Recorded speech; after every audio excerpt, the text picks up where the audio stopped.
Hey, film fanatics, you're listening to the very first episode of Don't Spill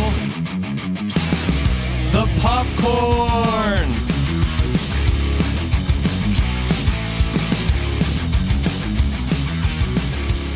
My name is Joe. And I'm Dillon. And we're two independent filmmakers who have worked together many years, here to bring you honest, critical, and enjoyable movie reviews on exclusively new films only. You can currently reach us with any comments or concerns at don'tspillthepopcorn@gmail.com or on our Facebook or Instagram pages. And with that being said, let me just announce that today, our very first movie review is Army of the Dead. And my God, was it a whopper, Dylan. It was a whopper.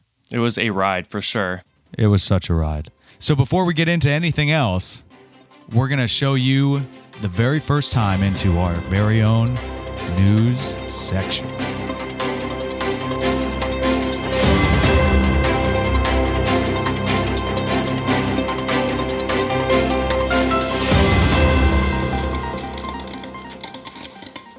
Well, we'll start the news off with Clint Eastwood's birthday, which was his 91st birthday, and that was on May 31st. And that is pretty impressive because that man is still doing stuff. Is he really? Yes, I was just looking it up, and the last film, it's for 2021, but it does say completed, and it is called Cry Macho. I don't know if he was I don't know if he was a director or anything like that, but I know he was an actor on this. Wow, that is pretty surprising. I would have thought in his 9th decade of life that he would have been like, okay, I guess that's enough. I mean, I'll tell you right now, his producing credits, he has 52 of those alone, and director, 44 credits, on top of the fact that he also does soundtrack, composing. Like, this is what IMDb is telling me anyway. I was literally just going to say, wow, and it's really impressive that you're remembering all of this right off the top of your head. I wish. I'm not that good. No. In other news, there is a Patrick Star show. That's what it's called. And it's a spinoff, obviously, of the SpongeBob SquarePants show. And that's going to be by Nickelodeon Animated Studios. And the show will debut this July on Nickelodeon. And then also on top of that, there's a CG spinoff and it's called Camp Coral. And that's SpongeBob Under Years. And that debuted earlier this year on Paramount Plus. Okay. Well, to continue on, just real quick, just because there are a couple of things that aren't really, they're a type of film, but they're not a film. It's for a TV series, but just two things that I'm super duper stoked about.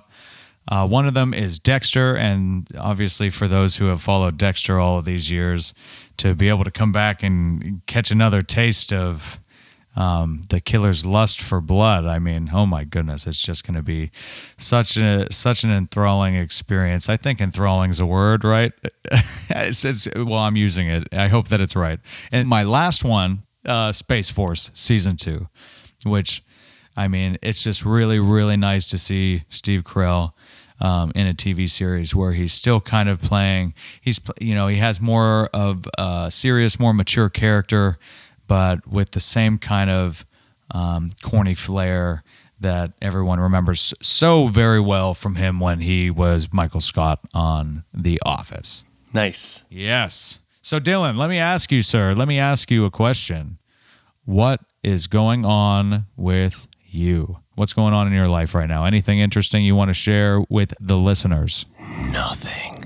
No, I'm just kidding. I mean, not too much. I guess we recorded a short film when you were here visiting a couple weeks ago. It's still kind of sitting on the editing floor just because I have some other things I'm trying to get done first so I can really concentrate on this next film because I'm really excited about it. But I know once I start editing, there's no stopping me. I was going to say, don't let him confuse you because for some reason he always just sounds so humble. But this movie is going to be just so luscious. It's going to be creepy. The lighting is going to just kick you straight in the nads. Like, you're going to be so perplexed and so amazed with how crisp and clear and gorgeous that this thing looks, and at the same time be so crept up into your own skin because you do not feel comfortable about the situation that he gets himself into at his own home. I like that. Joe has more say in this than I do because he was the cameraman for most of it, so he got to actually see it, and me, I didn't get to watch it all, really, like skim through it, so he has a better idea of how it's looking than I do. So thanks, bud. I'm really excited. Other stuff, we do have our other short that we made in 2019 that is finally on IMDb. They did it! And that's called These Four Walls. If you ever get a chance, check it out. I just have been working on some home videos that I've been trying to take off of old DVDs, and so I can show my family. So I'm kind of doing a quick little edit of that so that they can see it, kind of editing out some of my embarrassing shit. Oh, see, you get to do that unfair thing. No. I'm keeping some of it. I'm getting rid of some really, really bad. That's still cheating. You have to be in the mindset of, okay, what are the moments that my family would want to see? Not that. Not the ones that you want them to see. Not that. Cheater, witter, pumpkin eater. I hope you're listening, Kim. I hope you're not. So, Dylan, the only thing that I have going on with me right now is I am working on getting my live stream up and running again regularly, even if it's just once a week at youtube.com/Blum's Voyage. And if you come hang out with me there anytime soon after this point, you will see that I am currently live streaming The Village, which is the newest release from the Resident Evil series. So if you would like to hang out with me and see my little floating head in front of a blue screen and probably crusty, kind of half-assed quality, because that's just where I'm at, and that's good enough for me, and it'll be good enough for you too. So come on down and hang out with me at Blum's Voyage. And if that's everything, my friend, let's get into the trailer for Army of the Dead. And he began to speak. He said, son, I've made a life out of reading people's faces. Think about knowing everything we did, all those people we by saved. the way they held their eyes. Look what it got us. If you don't mind my saying, Now what if I can see you're out of ace. what if just For a once taste of your whiskey, we did something just for us? you sunrise. You ready to play? There's $200 million in the vault beneath the strip, with a 32-hour window to get it out. Find the safe. This should be a simple in and out. It's not too late to go back. If you're gonna play the game, boy, you gotta learn to play it right.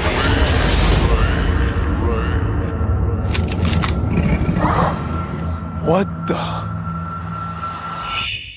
All right, listeners. So this is the spoiler-free section. We'll give you a little warning before we get to the spoilers. But right now, I'm going to give you a brief description from the IMDb page.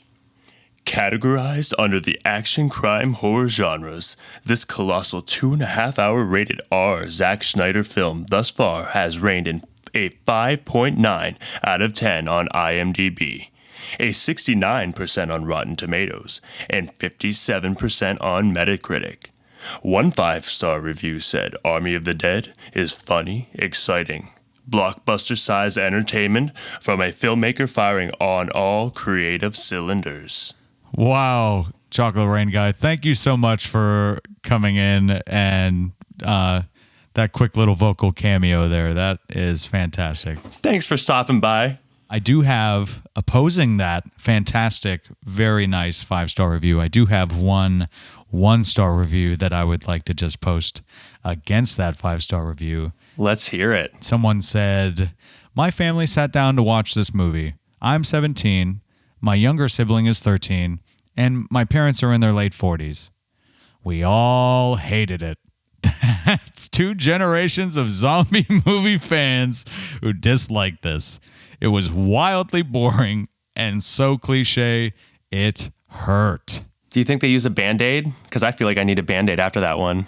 To move on, to keep this train a rolling, Some of the main faces in this film are Dave Bautista, who, of course, is best known as the retired WWE wrestler and actor, which, I mean, I guess a lot more people than I realized know him as an actor, but I am in no way, shape, or form.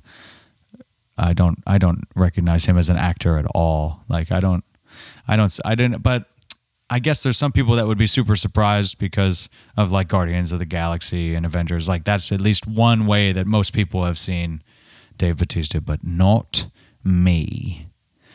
We also have Omari Hardwick, best known for his starring role as James Ghost St. Patrick, the protagonist of Star's Power. Also, Ana de la Reguera, starring in multiple films, but best known from the HBO television series Eastbound and Down. And, of course, who actually, I will just say this right out of the gate because I don't feel like it's too spoilery. It's just a personal opinion. I feel like this actor, Ella Purnell, really took me away as an actress. I just feel like overall, compared to everyone else's acting in the movie, I feel like she won me over the best as far as being like a super necessary role in the film to make it, to keep me clicked into the film throughout the film. And those are pretty much all the names that I've seen or have heard in some way, shape, or form that I was like, okay, these are just going to be the names that we'll list that most people would be familiar with. The VFX crew were told by various casino owners that they were not allowed to enter their casinos and also could not access their roofs. So as a result, Taormina and about a dozen FX still photographers spent 12 days using scissor lifts, drones, and a Phase 1 camera attached to a helicopter to capture the footage and create a 3D model of the area using LIDAR scanning that was implemented during filming and post-production. Another visual FX team mentioned to create Valentine, which is, as you saw in the trailer, this zombie tiger. The VFX crew met with Big Cat rights activist, which might sound familiar to some of you, that you'll remember that good old Carol Baskin. Carol Baskin. My goodness. Good old Carol Baskin, months before Netflix released Tiger King. What are the chances of that? That's a throwback to, that just like brings some memories back to 2020 when I wasn't working. That's a serious trigger of, that's a pandemic trigger right there. Like when we're 60 years old and we're just living our normal life and then somebody says something, like you hear somebody say, Carol Baskin, you hear that song and it just brings you back and you're like, you go through all those PTSD memes. We don't want those ever, please. No. So anyway, a little tangent there, a pandemic tangent, which is also kind of funny too because the Big Cat Rescue is in Tampa, which is where I currently reside. But they used the tigers from Big Cat Rescue, owned by Carol Baskin, to model their designs around the white tiger named Sapphire. So I'm assuming Netflix went to the Big Cat Rescue in Tampa before they made the documentary, and they were like, hey, this situation, this looks like it needs a documentary for everyone to watch. Let's make one. Do you think that was the segue into creating Tiger King, was them meeting Carol Baskin for the tigers for this film?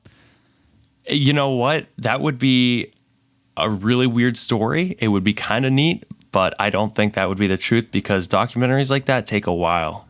Speaking of that, at this given moment, Netflix has given the Army of the Dead team the green light to 2 prequel films and an animated series.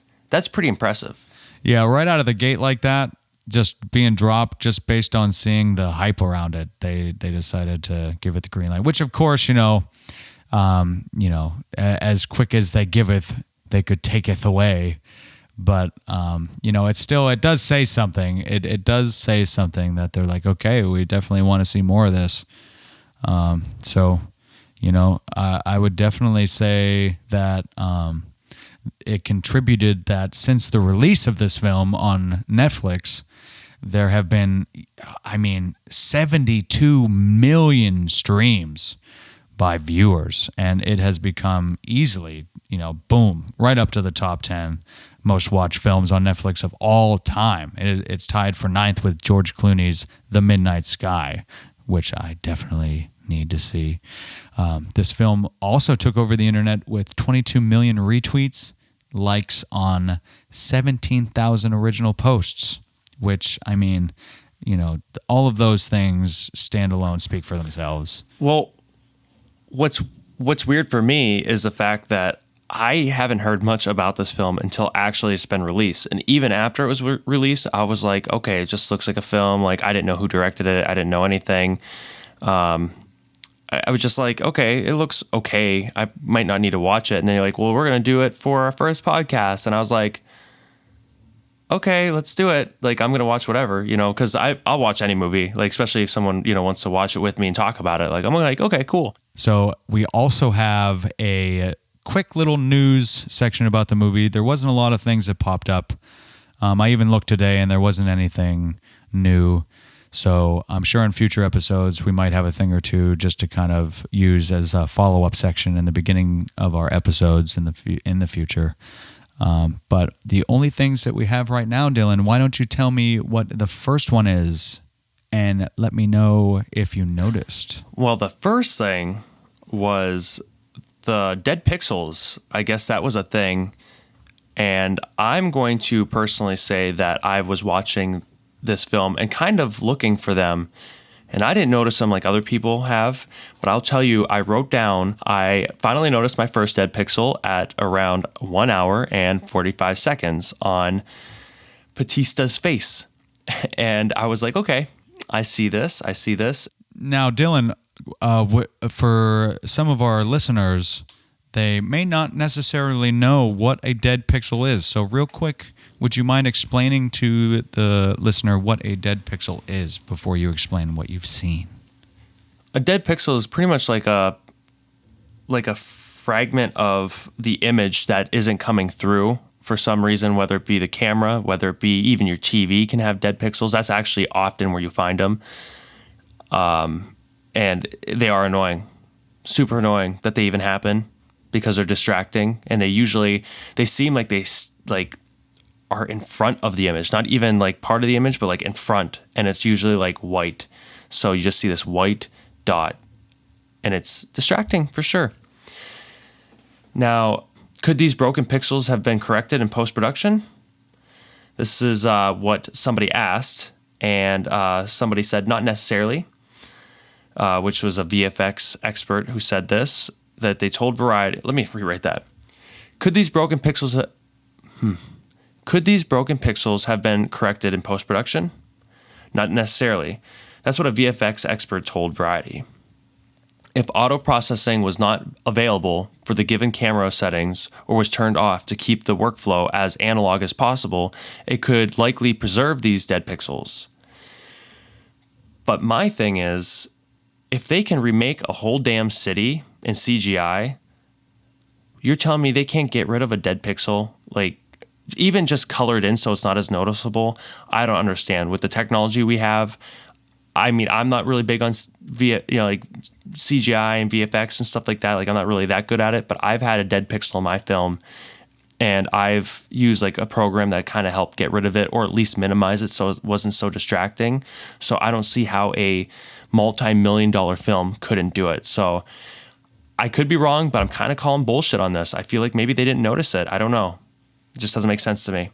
Yeah, that's the only thing that I was thinking is, especially like what you were saying, we're just at a technological point with graphics and design and visual and virtual and digital and all that shit that it's just so advanced that there's so many programs and plugins that are specifically made to combat those problems.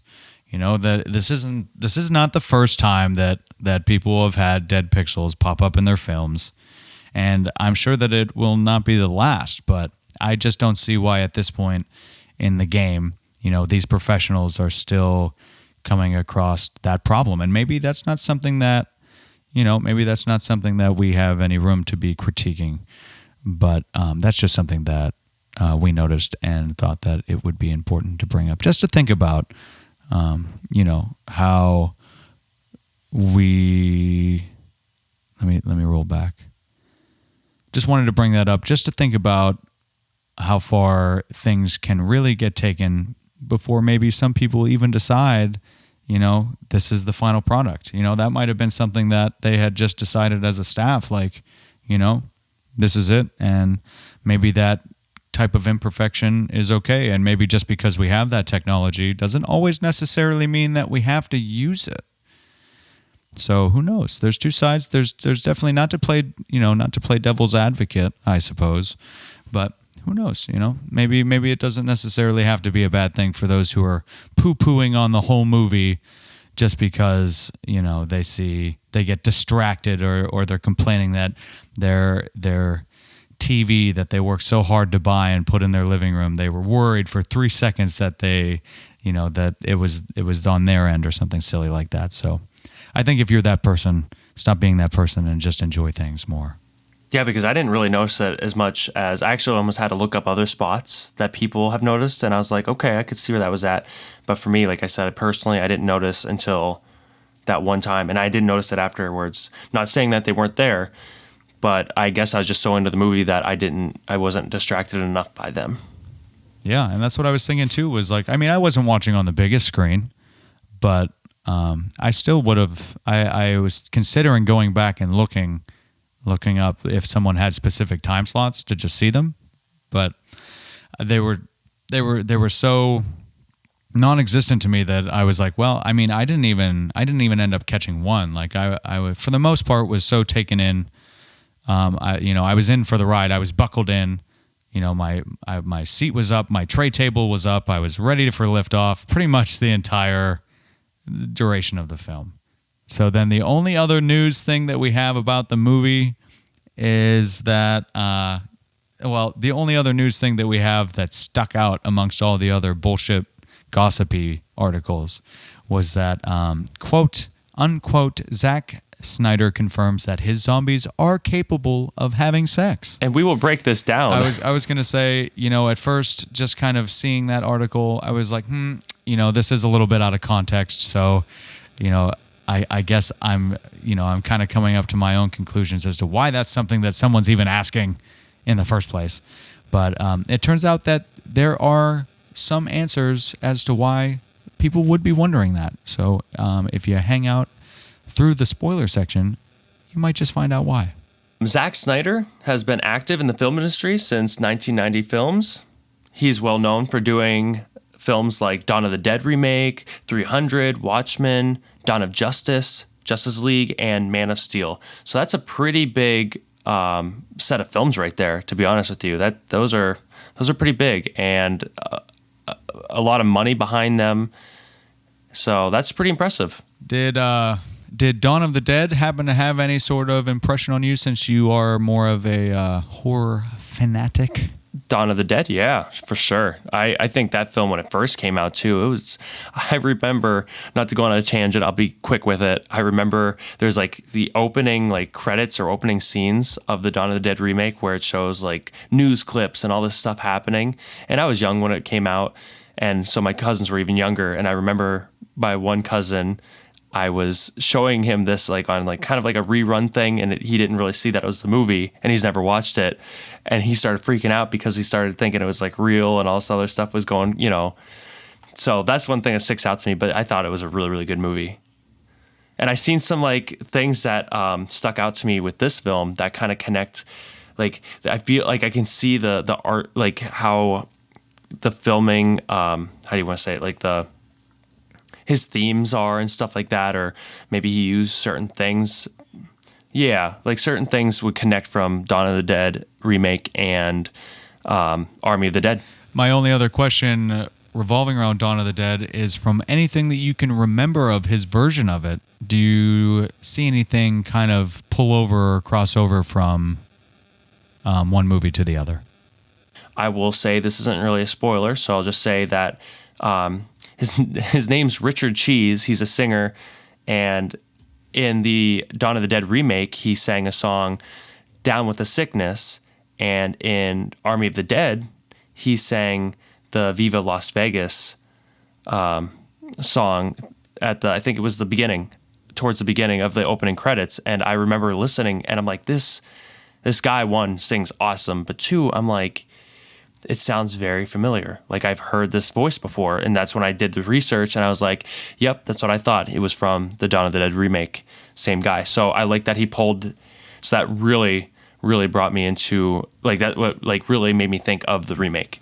So continuing on, just a few things that I thought were pretty neat about just kind of the behind the scenes things with the film was that the lighting was done quite differently than most films typically go about their lighting. A lot of the lighting was motion lighting. A lot of them was handheld lighting, and a lot of them actually were flashlights. And a good portion of them they used even Zach himself. He would be wearing a white T-shirt, and he would be going up and positioning himself in specific places where they would be using the light to reflect off of his white T-shirts, in order to get the proper lighting that he's looking for in that scene. Another thing that they used with the lighting was with the guns. Since there was so much close range action going on, they used gas powered guns, and for the lighting of the rounds being shot off, they actually had someone holding a white reflector that had lights. They had to time the lighting that was popping on the reflector with the rounds that they were popping off on the guns at the same time, which is a pretty miraculous, and people that do that stuff are like the real heroes in my opinion. So my overall thoughts for the film, I guess I will try to put this in as little words as possible, but I will say that overall I was really pleased with this movie, opposed to all the complaints and concerns in the Whiners for Movies Association, opposed to what those people's thoughts were. I really did enjoy the film. There was a few moments where I thought that it was unnecessary. We didn't know the people, we didn't know the people in the movie well enough to give a shit about some sappy moment that's going on, and B, there were just a few moments. I will just say that there were just a few moments that I was like, this is unnecessary. It's kind of taking me away, but it never took me away from the movie enough to make me want to be like, click the pause button, see how much time is left, and be like, okay, let's get this baby rolling. There were definitely I will say that there were definitely some serious cliches going on in a couple different departments there that I was like, God, you're like the whole, I will say like the Ocean's 11 thing where it's like, we're getting the gang together thing. Like I don't know why, but things like that I feel like are so overdone, or just so outplayed. Like I guess that idea I feel is burnt out. I will say for sure that before we dive into the spoiler section and we really kind of pick apart what I scribbled down all over the place, I will say that I liked it and I enjoyed it, and I'm glad that we watched it. My general thoughts, I think that it was a good film. I didn't think it needed to be as long as it was. I agree with you that there was some cliche moments that they had in this, but I don't think it ruined the film by any means. I think it just kind of was just like, okay, this is there.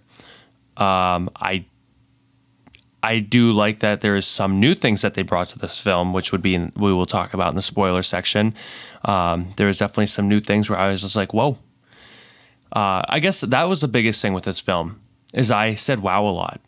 There was a lot of unexpecteds for this film that I was like, I'm impressed. I said wow a lot too. I even wrote down wow and damn a lot. I know, yep, so did I. So I would have to say that it's worth, if you like zombie films, it's worth giving it a shot. Like I said, it's a little long. Probably, like I said, it probably could be a half hour shorter. And also what you said, Joe, about the character developments. There's some that you feel like developed more than others, and then there's just some that you're like, am I supposed to feel bad for these people when something happens to them? So in general, I enjoyed it. and I would probably watch it again. Yeah, I will definitely agree with standing very strong on the stance that I would definitely watch this movie again. And to wrap this up, the only other thing that I could say right now is if you have not seen this movie yet, please do yourself the favor, stop now, go watch the film, and then come back and hang out with us and see what we thought about the film overall in all of the nitty-gritty, messy, goofy, globby, gooshy goodness of it. So with that being said, here we are, Dillon, diving right on in to the spoiler section.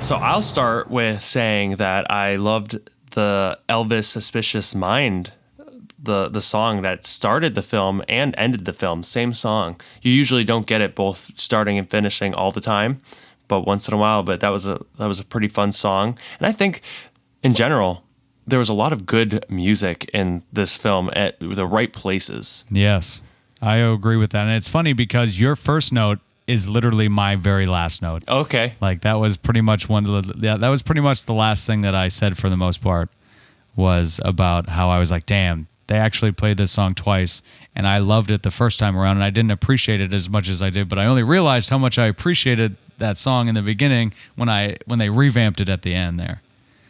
I loved that. I think I like the song in general, and I think that's why. Yeah.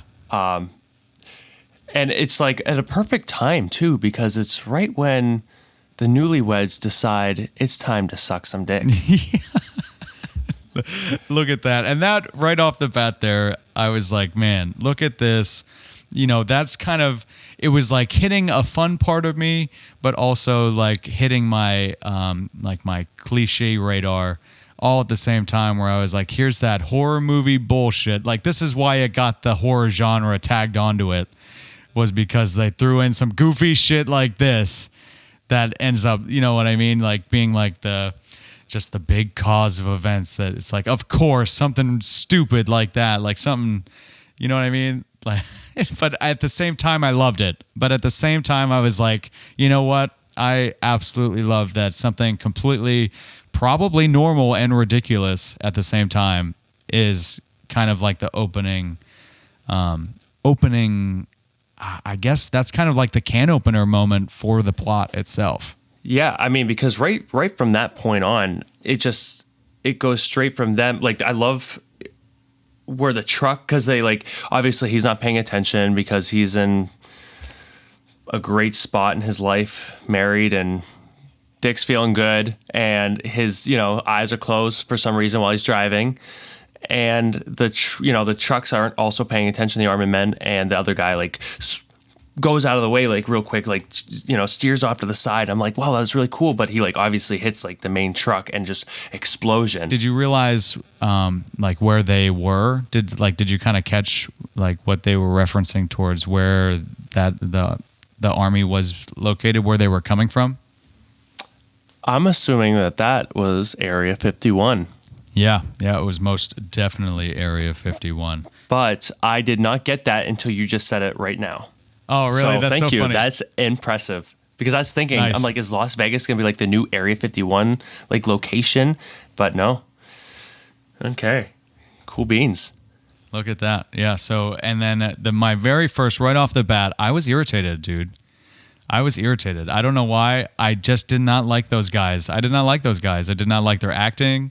I didn't like how they sounded. I didn't like their voices. I didn't like the faces they made. I didn't like anything about how they did anything. And I was like, Jesus, I hope that these guys do not stick around. I think they're all deaf too. Like everyone's like telling that, like the lady on the radio is trying to tell him like, stay away. And he's like, what? And then when the other armory man tells the other one that's walking towards, Took way too long. Yeah, he's like, took way too long. Okay, I got to tell him to stay away after I've already heard it. And then the other guy's like, what? What'd you say? Yeah. Just every fucking Yeah. person get out of the way. Just move. Like, Right. I thought that I wasn't watching a movie and it was a setup for a hearing aid commercial. Dude, just close the damn door. By the time that you were sitting there looking in this thing, just close it, lock it back up. I don't know. You could have saved so many lives. Yeah.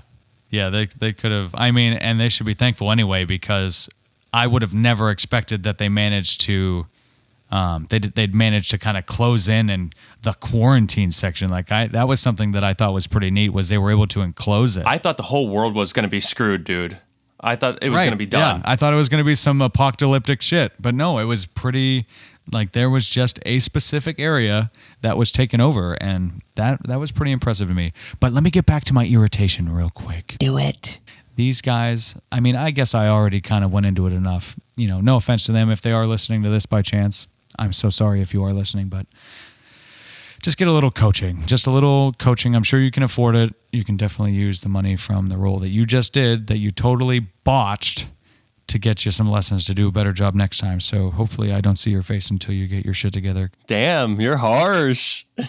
I know. I was annoyed. I was super annoyed right out of the gate. And I hope that I'm not always this critical, but I was super annoyed right out of the gate. And I hope that I'm not always this critical, but out of everything that I saw, that they were my two least favorite things, besides Cummins the douche, which we'll get to him. Well, yeah, we'll get to him. I call him Punch Face. So the first two things that I wrote was fucking damn and damn again from the events that was taking place at that moment. But the first thing that I especially had to say was don't care for Army Bros. Don't care for Army Bros at all. And then my following note that came up right after that was, Jesus, glad zombie killed them, LOL. Like I was just so relieved that and I mean, that zombie is a fucking Hulk, dude. That's what I was just going to say, getting back into, like, since you're there with the zombies, like, we have different kind of zombies, and you've never really seen that in other films. So that's something they kind of brought new, especially with, like, the animals and stuff. This was definitely a different take on what, you know, someone thinks of when they think of zombies. Like, I think that, you know, I feel like most people that have been watching zombie stuff has definitely become, especially longtime zombie fans, are super jaded about, you know, just like what zombies have been doing. So I'm sure that there will be the ones that are jaded, but they're like, you know what, fuck you, because I love my old shit and I don't want the new stuff. I'm not going to accept it. And then there's the people that are like, you know what, I'm really glad that there's a new bracket of, you know, kind of like a perspective on zombies that is out there now. And that's where I'm at. Well, that's the beauty of old films and new films. The beauty of old films and new films is that you can still watch the old film and you can still watch the new film or not watch it. I don't know. But with those army guys dying, what about that jaw ripping scene? Well, that was actually one of the things that I said right before that, was I noticed how quickly that they turned. Yes, I have that too. That was one thing that I was like, wow, that was fast. I was like, geez, like I thought that they would have lingered for a little while, but pretty much, you know, as long as the wound that was inflicted on them killed them, they changed really fast. And that was another thing about how you're saying the zombies are different, was they were also saying at some point, you know, depending on the zombie that bites them, are the kind of traits that they get as themselves as a zombie. It kind of like follows through. I thought that was really neat. But to me, do you think the rapid changing is scarier or not scarier if it was slow? And here's why I ask you this. Because if it was slow, you might not know necessarily when or if this, you know, corpse or person, how fast this person's going to change, or if this corpse is going to get up or whatever, or fast because as soon as you get bit, you have like little time to do something about it.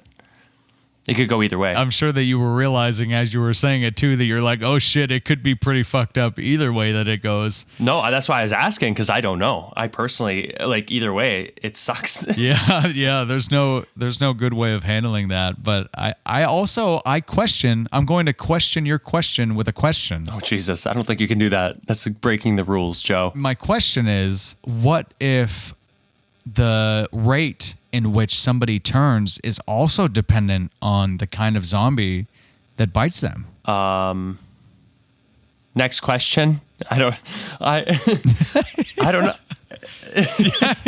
I don't know. I think is that how they did it, or we probably don't know enough about it. No, I'm not sure. That's just me speculating. That would be cool. That would be cool. That would be cool because you know there's always more. There's like always more detail than they could ever possibly show you. But that kind of brings in the best of both worlds then, because then if you think about it, you have the zombie that would bite you, takes a while to turn after you die, or then you have another zombie that bites you, but as soon as you die, you turn practically immediately. So you still don't know what you get. It's like a gamble. It's like you're in Las Vegas and you're gambling. What's the chances? Speaking of Las Vegas, I will say after the zombies turn at the beginning, the army men, and they walk up that hill and they have that wide shot of Vegas, whether it's real or fake, I don't know what it is because they had those fake shots and stuff, but it looked great. I loved it. I loved that opening shot. And then that goes right into the opening credits, which, wow, was that a ride on its own? I could keep watching those opening credits. I mean, it starts like with boobs, zombies, and male crotches and geysers of blood. Like literally, that's what we start with. Because of the roadmap that Zack Snyder gives us to follow along through this film, like, you know, sometimes you don't always get a really good roadmap. And I feel like as somebody who does love film, I think that that's something that is important to have to kind of follow along. Whether it confuses you or not, you're still having something to follow along. And I think that they did such a good job at making the roadmap that followed through to that. So, you know, being annoyed from the beginning, not lasting long, and them taking care of, you know, well, which also I got irritated twice because when they swerved out of the way and the other truck exploded and then they got out and they were fine, and I was like, you gotta be totally kidding me. Like, these guys are gonna live. That's what I was thinking. I'm like, oh, your tooth came out. Like, big deal. Like, there's other people just exploded in front of you, but your tooth fell out. I can't believe they're gonna let these guys live right now, but yeah, they died. And then, like you had said, I wanted to mention again, like that face rip off that they like that zombie just grabbed his face and was just ripping from the jaw. It was just totally like, I don't care, just pulling it out. Now that guy's gonna turn into a zombie and he's not gonna be able to bite shit. He's just gonna be walking around. To continue on, like I was saying, the face rip was sick. I think that I wish I could have seen it a little better. It was really dark. It was kind of a wide, far shot. I would have liked to either get a little more of the close-up that they gave you, or just be able to have it at an angle, you know, angled it better so that you could see it. I don't know if they could only do it once or twice or something like that. Like they could only, the way that it was set up, maybe they could only do it a few times. I don't know, but I was hoping to get a better shot of that. And then, like you said, dude, that shot of the city there, I don't know how they did it or how they got it, but where they were standing all lined up and the moon was perfect in the left-hand side. The lighting was gorgeous. I mean, I was just totally taken back by that. I should have paused it and just looked at it longer because that's how much I actually enjoyed that shot. Yeah, no doubt. No doubt. Just like that. Wouldn't that be something? And then that was something, like you were saying, that I immediately had to mention was that footage for the opening credits. Like, oh my goodness, that's when I was like, yep, I'm ready for this. I am so ready for this, because the roadmap that I was talking about was them setting us up, obviously, to, you know, there were things like one of the things I say eventually in my notes is that I felt like a lot of things, for the most part, as far as how things were going, was predictable. But I ended up feeling like the way that they decided to tell the story that was predictable was what kept surprising me. I like the way that they decided to use, you know, his own personal creativity to show what was going on was what really got me interested, and really was like, okay, this is going to be a lot of fun. And just going there and taking it that level, and like showing all the different types of people that are getting turned, and showing situations of people's last moments and stuff like that. Like, as much as I'm like, yeah, of course I would expect to be seeing this outbreak happening now, because he made the two idiots that I was annoyed with into zombies, and now they're going to go start the new plague. So you can thank your idiot friends up there on the first scene that they're the reason why all this is happening. Yeah, which makes sense. Of course, the two doofuses that they somehow got to that point in their lives where they had that sort of responsibility. You really hate them. Wow, man. You were really hating on these guys. I guess I never noticed that bad. I'm going to have to look back at them and like see how their acting and everything was. Yeah, it annoyed it. Seriously, yeah, it irked me. It irked me bad. No, apparently not bad enough to sway my opinion of this film, but maybe that's because they were brought to justice. And then the other one's going to be depressed. Going into with these opening credits, though, I just want to mention a few of the kills. Oh, yeah, make a couple mentions. Yeah, make a few mentions of some things that you liked that maybe popped out at you. I have 4 here that I wrote down that kind of stick out to me. Everything was awesome in this, by the way, but I could have just written so much more. But first, I will say I said only in America will you see an epic like mother shooting on the street with this machine gun to like, you know what I mean? Like just the typical like we all have freaking guns here in America. But it was kind of neat seeing like, okay, she had to do what she had to do to protect her child. So that was like that kind of like segued into then like that asphalt saw that they use. I don't know if that's the correct terminology. What's his face is just fucking going ham on all these like blood just squirting everywhere. That was awesome. That was awesome. But the next two really stick out to me, and I love the parachute with a guy. Like, oh my god, how neat! Because he has nowhere to go. Because there's so many zombies, he has nowhere to go. And then the fact that they keep showing it with the parachute falling on top and the blood squirting underneath, it was so smart. I didn't write almost anything down because I was so I was just glaring into my TV, just like taking in every ounce of footage that they were doing because I was just so enthralled with however that they were going about that. And the parachute one was the only one that like I was like so like oh that I like had to like hurry up and write something down because like that just took me away so much that I had to make some sort of mention just in case for whatever reason you wouldn't have said anything. That like wow. That was such an awful way to die. That would really suck. Just knowing slowly you're falling into all these hungry zombies. And what a good angle to capture. Awesome. And that's what I was going to say too with you saying that you were paying attention. Before I get to my last one, you were paying attention to everything. And I watched part of the opening again so Cameron could see because he wasn't there for the beginning. And I'm like, oh my God, I didn't notice that in the background before. Or I didn't notice that. Like even blurry, they still made sure that there was stuff going on everywhere. So you could probably watch this another 4 or 5 times and notice something new. Yeah. But my last... And you got plenty of time. You got lots of time to see lots of new stuff. I just want to keep rewatching the opening credits. You know what I mean? I just want to keep rewatching the opening credits. Yes, I agree. I probably will watch them again. Like I won't watch the whole movie like probably anytime too soon, but I will definitely go back and watch those opening credits again. The last one I have on here, I write, holy fuck, the machine gun on the car kill.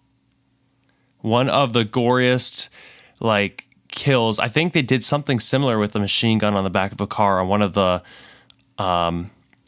Rambo movies, like the First Blood movies, like one of the later ones. But the zombie standing on that car and they just take that machine gun and just I'm bad with guns, guys. I don't really know terminology, so I'm calling it a machine gun, car machine gun, and they just blow the zombie to pieces. Like they just keep going until it's like nothing but like the feet, almost legs, like the bottoms of your legs. Like it was so gory. Wasn't that so cool? Like just like it just stood in one place and just got blown away like one piece at a time, like just piece by piece flying off of the zombie. It was like, wow, that was such a, you know, it almost felt like that's how it would be if something was getting hit with those powerful rounds. That like was so powerful that it didn't hit it. None of the rest of your body moved. It just specifically shot through that one part of your body. It went right through. It just sliced right through you. Yep. Wow. Just absolutely wow. Yeah, that was wild. And so through those opening credits, was there anything that you could tell me that stood out to you that you did not like? Oh, so apparently there's something that Joe did not like, guys, and I'm supposed to find what I didn't like. He's got a raging clue. He's got a raging clue right now. Oh my God. Come on, you didn't see anything that just, I felt like this was going to be something you would say. I thought this was something that might have irked you, because it definitely irked me. Was it a dead pixel? No, it was not a dead pixel. No dead pixels here. Ah, man. Nothing. Nothing. Yeah, I got nothing. The font. Oh, dude.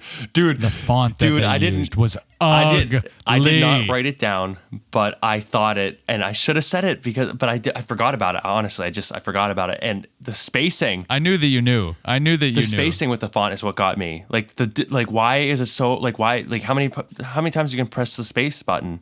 Can they be together a little closer, please? I don't understand. Yeah. Between the spacing and just how it looked, I just thought it was atrocious. I just really thought that it was a very poorly chosen font. I felt pretty unhappy that they decided to just dive right on into, here is what is going to be giving you motive for the rest of the movie. Just kind of right out of the gate like that. Oh, there he is. There's Scott Ward, I think is his name, being huge as hell, somehow flipping burgers and not totally smashing them and ruining them and crying until he gets fired because he keeps accidentally ruining the burgers because he's so strong. I saw that some people were complaining that he, after this whole situation happens, they're like, come on, obviously this guy could get so many different types of jobs. Why is he flipping burgers? And I'm just like, why is that the thing that you're thinking about? That's not what bothered me in any way, shape, or form whatsoever. What bothered me was this dude literally maybe flipped a burger 2 times. We get to see this guy flip a burger twice. And then here comes this guy out of nowhere that's like, here is this crazy ass deal for you to do. This is exactly what I need you to do. You're the guy for the job. And I'm just like, who is this guy? Why does he even know him? Why is this happening so fast? And I guess I'm just going to ingest this. And I can't believe that they're throwing this in my face. And there's still 2 hours and 20 minutes of the movie left. Exactly. I think, yes, the opening credits are great. We got a great experience of all this stuff going down, but there was a lot of things. That's one of my favorite parts about movies like this is when our society crashes, when things start to fall, when everything starts to go to shit. That's some of the most important most interesting stuff, or sometimes most important stuff to the story. So we don't get a lot of past information about a lot of these people. Even throughout the story, we don't get much more built onto it. Just more okay, apparently, you guys were in the thick of it. Even at that point showing that diner, I thought that I'm like, okay, these people are really a small handful of people, and they're they cut themselves off for the rest of the world, and somehow they still have burgers. That's what I was thinking. I have no idea who or what these people are about. Yeah. Yeah, that was another thing that was confusing too, was you had no idea what the state of the world was in, and you kind of had to sit around and wait a little bit before they established that. When I felt like that was the first thing that should have been established. You don't want to get left hanging in a situation like that, because once you can only pile up so many things at a time that don't make sense in a movie before you're like, I can't watch this. I just feel like I'm at the point where I literally don't know what's going on, and they pick up after themselves pretty quick. But I definitely thought that it was way too fast of a plot drop. I just don't even think throughout the film that they still give enough. What's weird is that the film is 2.5 hours and they still don't have enough information of these people's past. I understand not lingering on it. We get the idea, the mom, okay, he had a killer, whatever. That sucks. But I wanted to see more of that story. I wanted to see that unfold later. So it felt more to us. I don't, as sad as it sounds, I don't really feel for you, Batista. I'm sorry. I see that you're sad and it does suck, but I don't the film didn't help build any relationship here. The film didn't help build a backstory at all. It just, now you're in it and you're doing this, and then that's it.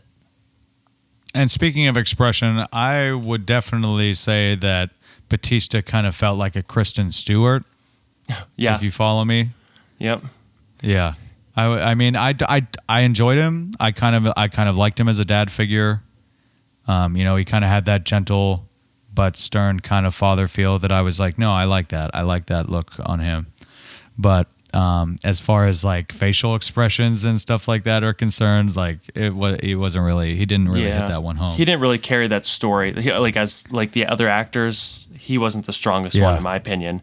No, no pun intended with his actual strength, but like literally, his character in general was like, okay, it's not bad. I like him, but wasn't my favorite. for being the you know what I mean, like the front name, like the the front face, the front man of the film. He didn't. I feel like he wasn't wearing as big of a belt as they made it seem like he was going to be wearing in this film. Yeah. And I've seen him in other films, and he does great in some of these other ones, and he does stick out to me. Just not this one necessarily. Still good, but just meh. Which wasn't necessarily a bad thing either. I think that if he did try to stick out any more than he did, I feel like it would feel forced. Mm-hmm. That's true. So either way, I think that it would have been nice to get more, but it was fine where it was at. To kind of touch on something that you had said earlier that I missed, was that you mentioned not getting too much backstory or not seeing too much in the past, and I almost feel like if they didn't have to put anything that kind of harkened back to anything, that they wouldn't have it all. I feel like if they could have got away with not even doing it, they probably would have. And I felt like because of how little that they did show the past, that when they did, like it was just too serious. You know what I mean? Like every time that they did go back to something, it was something that was too character involved that you would have wanted to be more associated with them when they were showing those things. So I think that if they were able, there were definitely other things that could have been cut out to make room for a little bit more, behind the scenes. Like even when, even some bits and pieces of when their life was normal. Like I don't think that you got to see anyone's life when it was okay. I don't think at any point you got to see anyone's life when it was normal. No. You got to see them holding pictures of kind of what their life was like in the beginning. You know what I mean? Like when they're showing each individual person as a team hacking their way through these fucking zombies. Exactly. So you're saying that all these pictures, these people died then? Right. Which is pretty much what they seem to be getting at. So I definitely felt like I didn't have any time to get settled in, and I it was just like, okay, here we go. I mean, I was still riding off of the high from the opening credits. So because they gave that to me, I was ready to, keep going on after that. Then boom, they kind of go into the, okay, here we go, got to gather the crew. And it's pretty much everybody being like, you bastard, I'm in. Because you know what I mean? It was almost like ridiculous how fast everyone was like, you know what? Yep, sure thing. I'm in. I'll do it. You know what I mean? And it's like you don't know anybody, and they're just all like, yeah, whatever's going on in my life is stupid. I don't care. I just want to get all this money. Like apparently whatever situation they're in, because life going on outside of Las Vegas seems pretty fucking normal for the most part, I would say. So money is the motivator, but... Well, that's what I was thinking. Like, why are they staking around? Yeah, why? Like, get out of there. Why you want to even have anything to do with that? It's one tiny, tiny place on an entire planet that is quarantined. Luckily, like so many people still get to live a normal life. Like you had the chance to do the same thing. Just because there's a lot of money on the line, I just felt like it. I felt like it was kind of silly to have that be the situation. I was, like I said, I was along for the ride, but I was like, I think it's just because of the way that they decided to dive into it that I was a little hesitant to say that right out of the gate, this is a 5 out of 5 film for me. Mm-hmm. Yeah. So we're at that classic gather your team BS. And I think that the next thing that came up that I felt was notable was Punch Face, dude. Dude, rectal thermometer, dude. Yeah. And usually, like he's... Usually in movies... you see a guy like that, but they never deal with him. Like they never get what you feel like they really deserve, and that's something that I'm going to keep feeling like I love this movie every time that I have anything to say that I don't like about it, is because they always find a way to kind of bring me back to loving them again, because they really made sure that Punch Face. What did I keep writing him in as? I think, yeah, I just kept on writing him down as douche pretty much throughout all of my I have notes. douchebag, dude. Nice. I have douchebag nice. on mine. Yes, that's exactly what he was. So yeah, I said, ooh, this guy is 10 out of 10 punchable punch face for sure.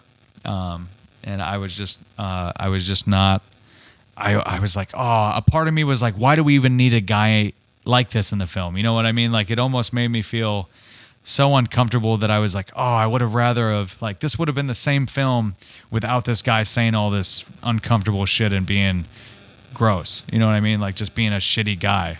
I think the reason why they picked a character that was going to be so shitty is because when they decide that, you know, which was shocking to me, we're going to jump forward just a little bit. I have to take a step back again, but when they go into Las Vegas and they pretty much have to sacrifice. So by sacrificing this guy to this zombie queen, well, really it's for the king guy to turn him or whatever. That way we don't feel bad or don't think that these people like John or Dave Bautista and stuff like that, like, we don't feel bad and we don't think that they're bad people now. We're just like, okay, he deserved it. Yeah, no. That's what I was going to say too, was they kind of set themselves up for kind of like obviously putting out, you know, kind of like sending a message of how they feel about stuff like that, which I think is cool. Also at the same time, they kind of cleanse themselves of having to worry about, you know, giving the audience an ethical dilemma of just maybe putting an innocent person out there just so that they can get in there to get money, because, you know, that they don't need that money, and that would have just been a really bad look on them to just be like, okay, we're going to take this random elderly man and we're just going to throw him in there because he's weak and defenseless and he's easy to give up. I already feel bad. You know what I mean? I just wouldn't see that happening. So they definitely, that was a smooth move on them. I mean, at first I was definitely, like I was saying, I was like, why do we got to do this? Why do we need this guy? But they did, once again, bring me back by answering the question of why we need this guy. And it was for one damn good reason, which was to buy them time. Yep. Yes. And I will say with the group of people, I know that we don't get a lot of their backstory, and it is kind of like a cliche.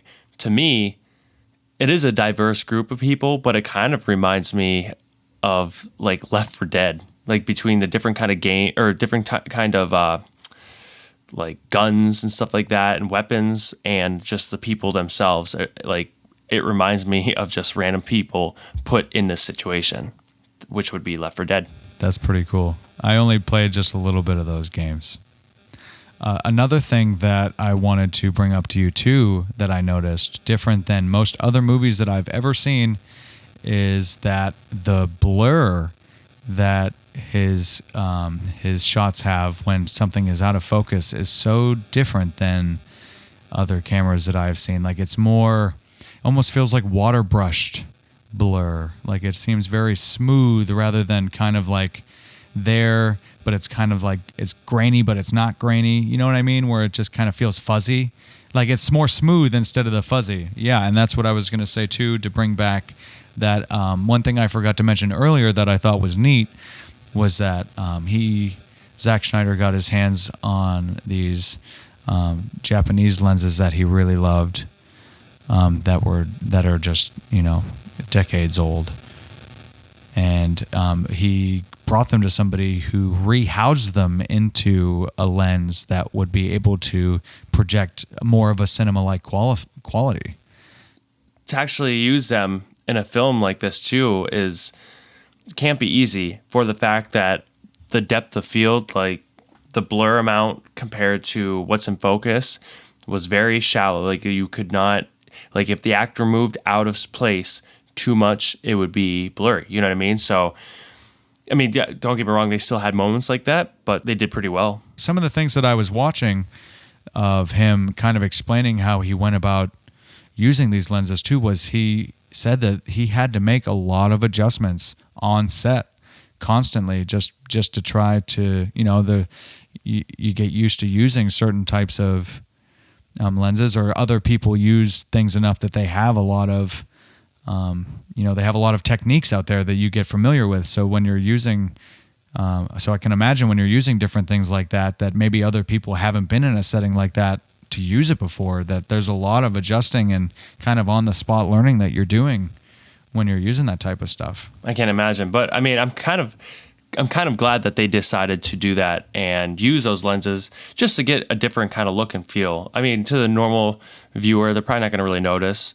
And I probably wouldn't have noticed much without you saying something other than the fact that there was a shallow depth of field and that the blur does look a little different than the rest.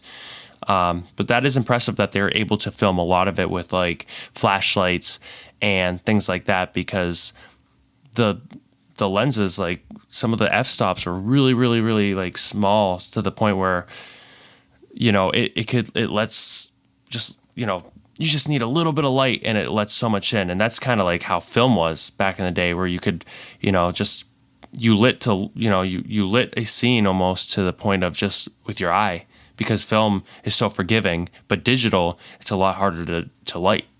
So right after the opening credits, my friend, Sir Dillon, I already said that everyone was so easily agreeable to join, which I wish that the helicopter pilot was the only one that, you know, I like how she went about it. I thought that was pretty unique to her character. Like, I was like, okay, why couldn't she have just been the one that was like, you know what? Yeah, I want to do this. I really don't give a shit, because I just liked her.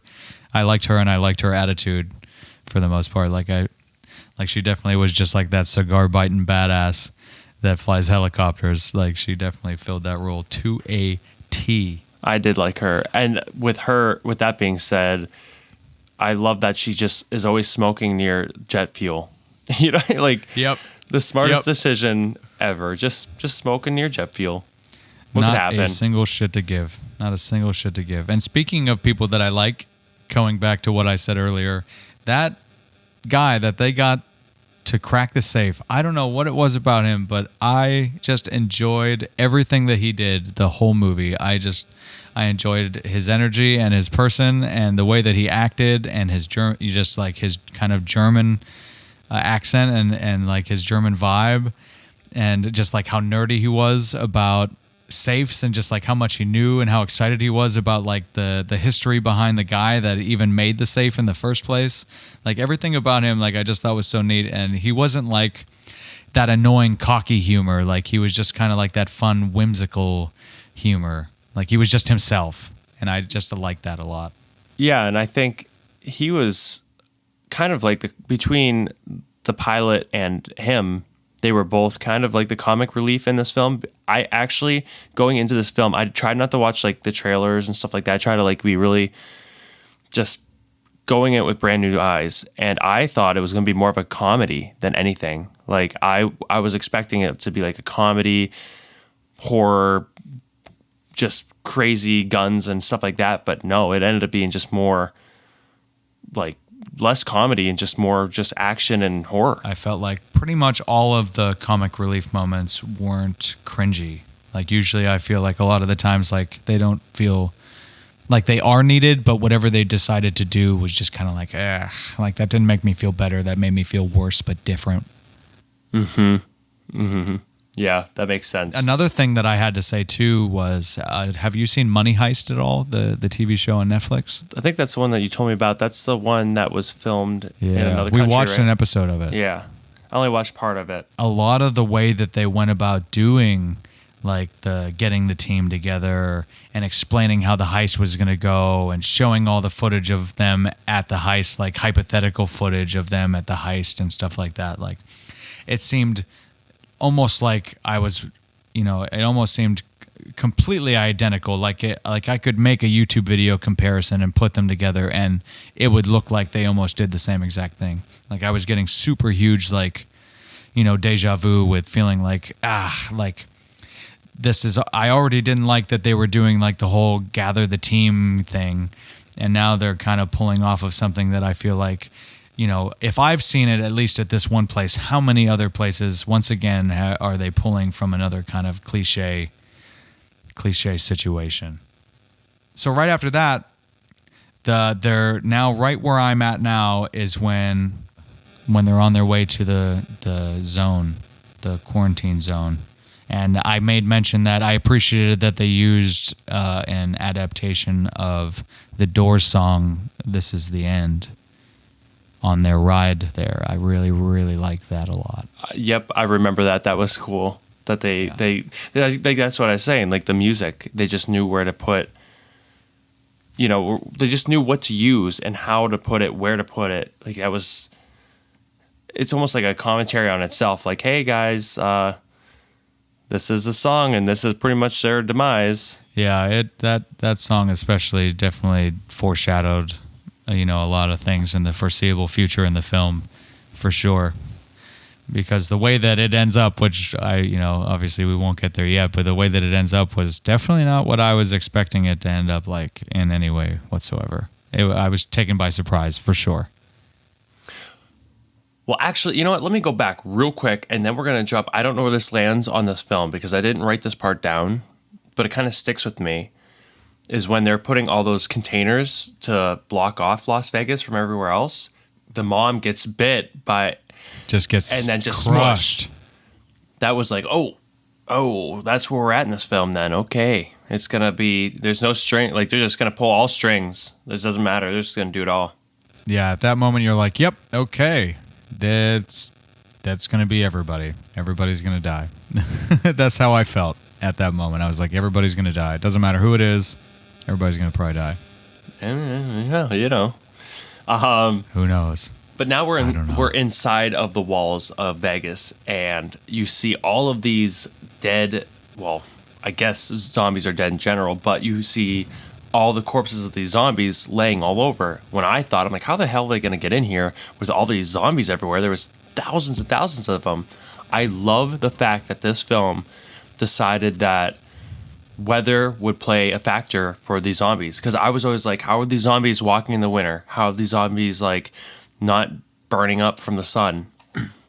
And this movie is pretty much just like, the sun pretty much shrinks their brain, but they also hint at the fact that I guess if it rains, it like makes them alive again. Right, they like kind of come back. Right, they kind of, but I guess maybe only temporarily until they don't know how to get out of the sun. I don't know.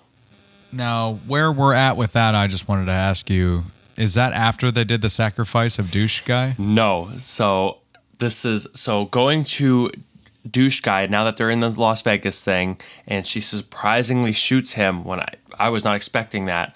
I love when she gets on top of him and she says, "Everyone has a mother, you cunt." I laughed so hard.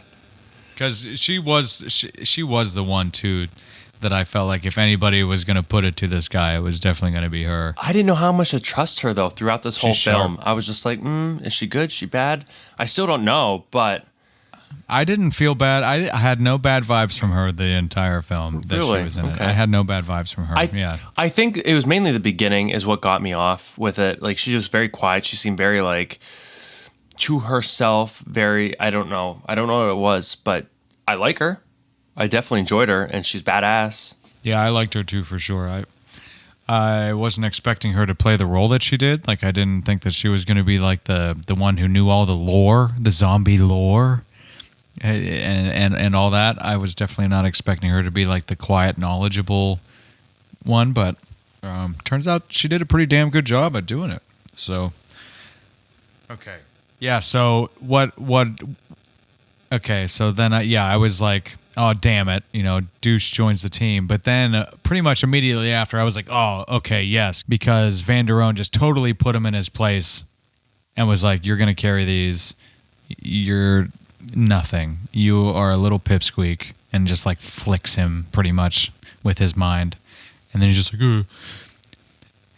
And then of course he has to yell at the poor super nice guy that's opening the safe. He's like, what are you looking at? And it's like, oh, of course you had to say something. Like, you still have to feel like you're not a stick in the mud. So pretty much after that, at that point, that's when they all see that tiger. That was one thing that we missed too, when they see Valentine, which that was a nice name. I like that name for the tiger. But I thought that having a zombie animal was so sick. Like, I just thought that was so fucking cool that they had that. And I made notice of something later, that I noticed that a couple bone pieces from its spine are sticking out of the top. Yeah, I was like, ooh, I was like, that's a detail that I could appreciate. But the question that I had was, why did they not shoot the zombie tiger? Like, they were all there. They all had their guns. They could have just but I was like, well, maybe they didn't want to bring attention to themselves by shooting the damn thing. But like, they could have already have taken care of that threat. See, that's what I don't get either. I don't get that, because I also thought the same thing. Why didn't they shoot it? Why? Apparently, they didn't want to bring attention to themselves, but then they still did, because they sacrificed that guy and they just shot his leg, so they made noise. Right. That's what I'm saying. But it was indoors. It was indoors that they did that, though. That she did shoot him, not outside. That was inside, right?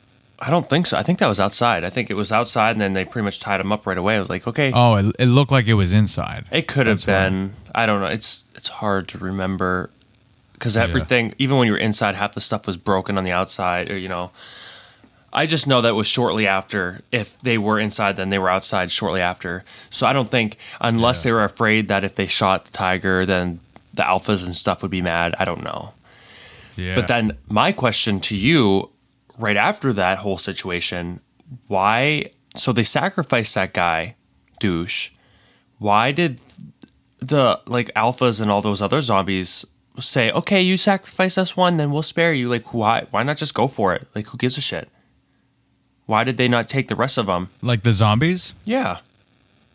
Why didn't they just kill the people? Yeah.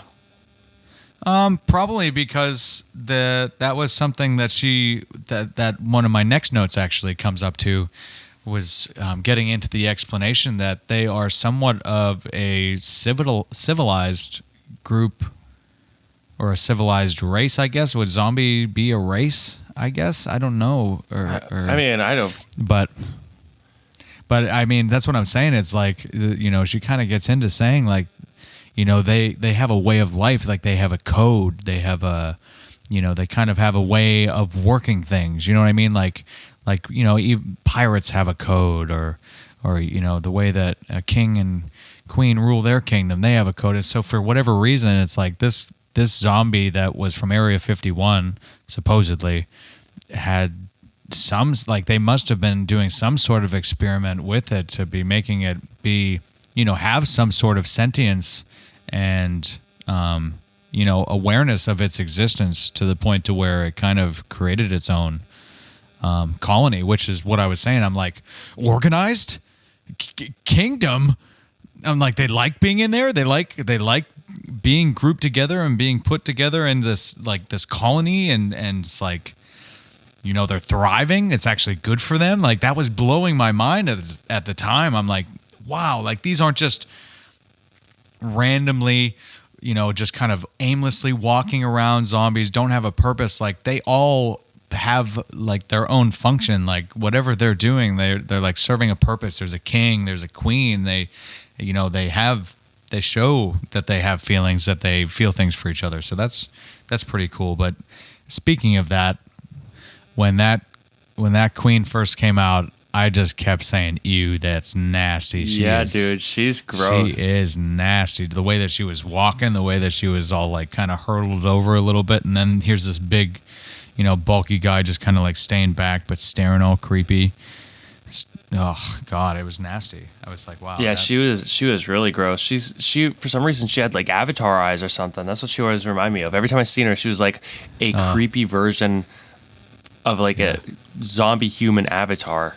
Yeah, the anti-Avatar. And then when the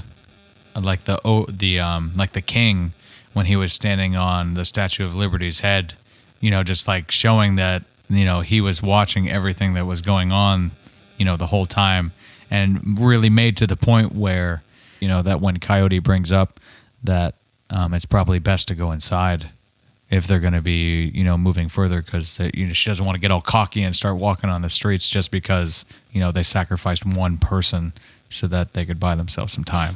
That makes sense then.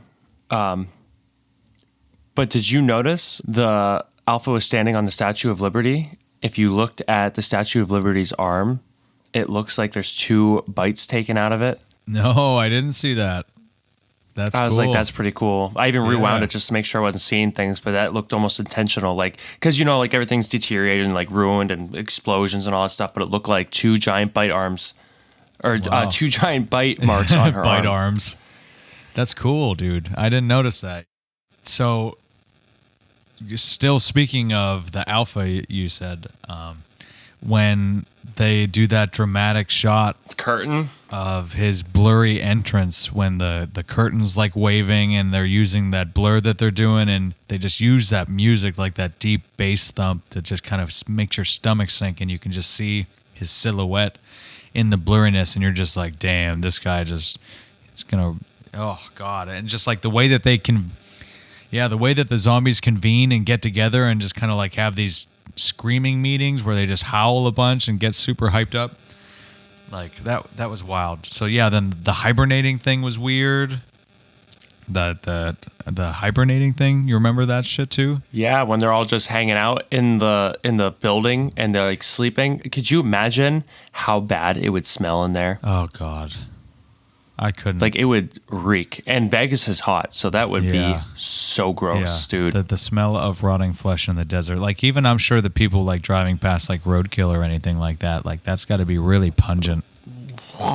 Gross, dude. Yeah. So gross. Yeah. That's all I kept on thinking. I'm like, anytime they were in a building with all these zombies, I'm like, well, something stinks, I'm sure. And for people that aren't living in an apocalypse, they should have definitely been more grossed out by that. By still living a normal life and just walking randomly one day into a bunch of nasty smelling zombie shit, like they definitely should have been a little bit more repulsed by what was going on.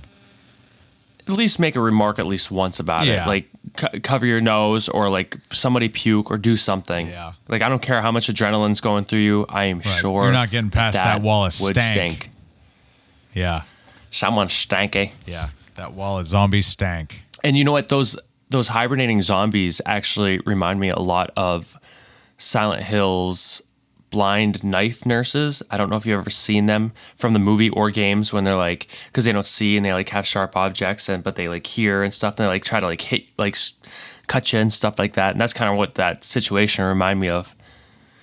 But I think Silent Hill might have done it a little bit better than they did. I didn't feel like the tension as much, because I'm like, oh, they're just walking through these zombies that are just sleeping.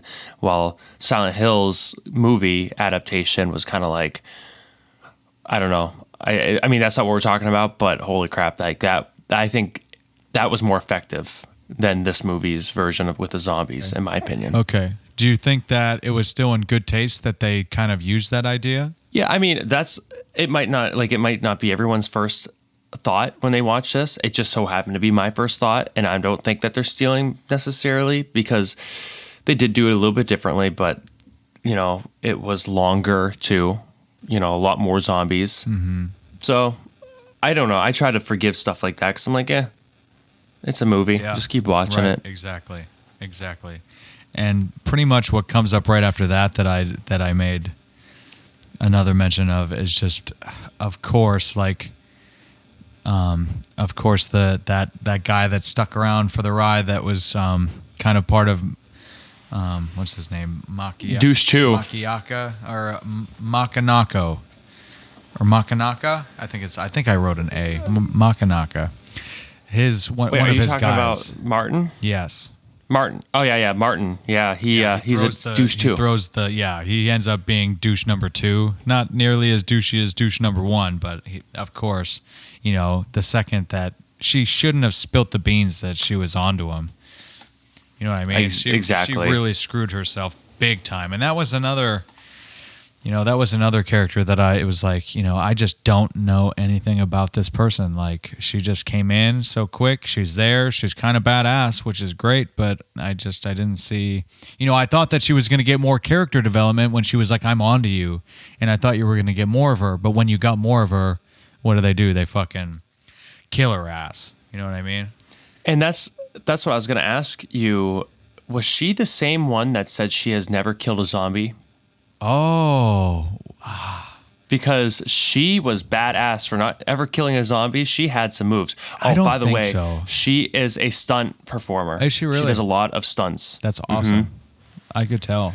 But I I didn't know, but I had a feeling. mean, I didn't know, but I had a feeling. I think the two people that did not kill zombies was what's the guy that opened up the safe? What was his name? Ludwig. Dieter. Yeah, Ludwig. Was it Ludwig? Ludwig. Well, I know that he was one of the ones that said that he was not. He's never killed a zombie, but I thought she was too because there's a girl and him. Yeah, but there was also and then and that other guy that left too. There was that guy that was friends with Mikey Gunsman. Guzman. Guzman. Yeah, his friend. Yeah. I forgot that. Like I was just so much like, oh, this guy is such a loser. Like, I can't believe he got in this situation. Was like, whoa, this is for real? This is really happening? I'm on. He was the equivalent of Chucky from the Rugrats when he was, he's just like, guys, is this a bad idea? This seems like a bad idea, guys. He just seemed, like they had to throw in the one. Your reference is ridiculous. They had to throw in the one guy that was like, I don't know. So I thought that was another cliche that was stupid, but that's me going on it. That is funny though. Yeah, I was like, come on. So, it gets to the point where I was like, damn, that guy really screwed her over because when he locked her behind that door, when douche number 2 closed that door and just kind of left her behind, I was like, ooh, she's done. But she put up such a crazy fight. Like, even to the point where when she smashed through that wall, when you thought she was gone, you thought she was done. I was like, what? But then she was done anyway. That's why I was like, oh, that kind of sucks. But what I was kind of irritated by is, like, I know she was busy kicking some ass, but you know that this guy was bad and you've seen exactly what he did. Let the other ones know. Like, you're dying. At least try to help the other ones out. Be like, this motherfucker's dead. Like, or bad. Like, kill him. Yeah. You need to just end him. Yeah. He did this to me. I think that they definitely took that approach a few times where it was just like, you know what? This is it. You might as well get one big bad boom out of me.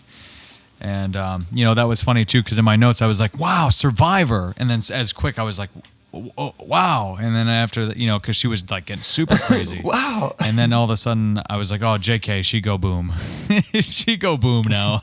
And it was kind of neat, the slow motion too, how it showed the bullet go into the gas can, and like it sat there for a second while like the flame kind of like ignited it. Yep. And that, instead of just like automatically like, boom. That's what was nice too, is a lot of films nowadays, they really seem to overdo and overuse the slow motion feature. Like they just kind of overdo it and kind of soil it. Whereas like they use it so lightly. That's where the runtime's so long. They use it so lightly and so smooth in the right places that it's like so effective to do the slow motion shots, the places they chose to do them. Mm-hmm. I agree. Super effective.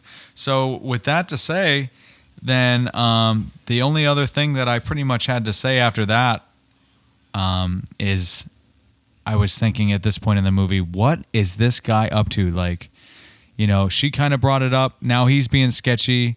What is this guy going to do that's going to really screw this whole squad over? What is really going to happen? And at this point, I actually took a moment that I did finally pause it to only discover that at this moment was the halfway point of the film. An hour and 25 minutes in is where I have written, and that's when he decides to shoot that wraparound explosion like string gun thing around the queen zombie. Yep. Where then he proceeds to use a wire to cut her head off, which I was like, why are you doing this? But the other girl, Lily Coyote, why was she in on? That's why I was confused. Was she in on this a little bit? Like she kind of knew. Well, he was. Oh, she knew he wanted blood. She knew. Right. She knew that he needed blood, but didn't realize the whole damn head. He was just supposed to get, at some point, which I don't remember her, them at any point having him say that to her. But, they just made it clear that she was like, hey, you just said you were going to get a vial of blood. And, he's like, no, this is what we need. This is the only thing that we need. The money means nothing. And I'm just like, at that point, I was like, You got to be shitting me. The whole objective that everybody is doing right now is all for naught, just so he could get the opportunity to get the head from this for the military and for science. I was just like, why couldn't they just leave it alone? To create an army. Why couldn't they just leave it alone? Yeah. That's like the most ridiculous shit that I've ever heard. Like, they would have never probably made an army out of that. And why would they? Why would they want to? It's filthy. It's rotting flesh just walking around. You know what I mean? Like, that's just ridiculous. Like, no, the general population would have never been on board with that, whether that stayed in secret or not for all of eternity. So I was like, Jesus Christ, like, this guy is definitely, like, this is a real shitty twist into the situation. But that's why I think that Coyote, she, like, to that point still, I still don't think that obviously she's not 100% innocent. Like, I don't know. Like, I didn't hate her by no means, and I still thought she was, like, had some, like, kick-assery, but she still is a little, she didn't always have the best intentions. I feel like, I don't know, the only thing that I feel like she didn't do wrong, or the only thing that I feel like she did wrong, there really wasn't anything that she could do about, which was just like, you know, him cutting off the head and just being like, okay, I guess, you know, they're going to be pissed and everyone's probably going to be totally screwed, but I guess this is happening. Like, I just feel like she could have at least, I think that she was around people soon enough to be like, hey, you know, shit's probably going to be hitting the fan, right? Like, she caught up with them. Well, not just, I think.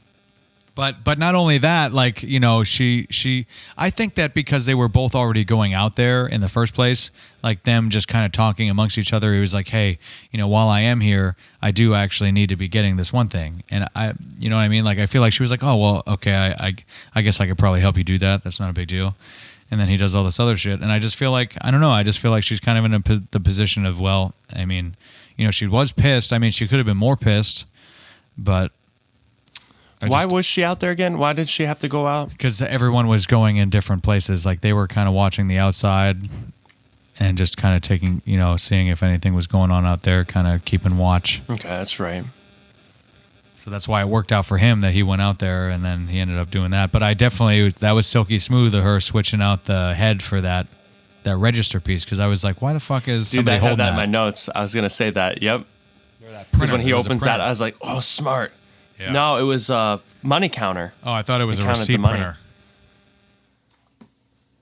Unless, I mean, that's what they were using to count the money, so I assume that's what she used. I'm pretty sure. You know, yeah, I'm pretty sure it was a money counter. That's probably exactly what it is. Yeah. And that's why, that's when I mentioned also at this point, because they see Valentine again, and they really, really get up close, and you can see all the nasty digitalized effects on the tiger. And then at this point now, at long last, did you like the digital effects? Like, what did you think of them? I didn't think they were bad. I thought that they could be cleaner. I thought that. Okay. It got the point across, and it wasn't terrible, but you could definitely see where just like it seemed. Yeah, the more movement that it was, the more movement that there was on whatever had the effects on it, you know, I definitely think that it could have been smoother. I feel like it wasn't rendered good enough. Yeah, I think isn't the whole thing digitalized? It must be. I can't say for sure. I mean, because all I kept on thinking was, if this was like in The Lion King, I thought that, because The Lion King had some good effects, but the whole thing was pretty much digitally, like all of them. But they also didn't have skulls showing and bones, and I don't know. And so at this point, I actually did, since we didn't get across it yet, I did want to ask you real quick how you felt about the blood. In general? Yeah, just what you thought about the blood and how it looked and how they used it and what it looked like. I thought this was a very bloody film. It was very bloody, and I liked it. That's exactly how a zombie film should be, in my opinion, because, geez, I mean, you're biting into stuff and things are exploding. It was very graphic, and I liked it. I thought the color was right. I mean, some of it was definitely digitalized, but then I did use practical where they could. Like the when douche too got his throat like bit and shit, and like blood squirting out and stuff. Like that's pretty cool.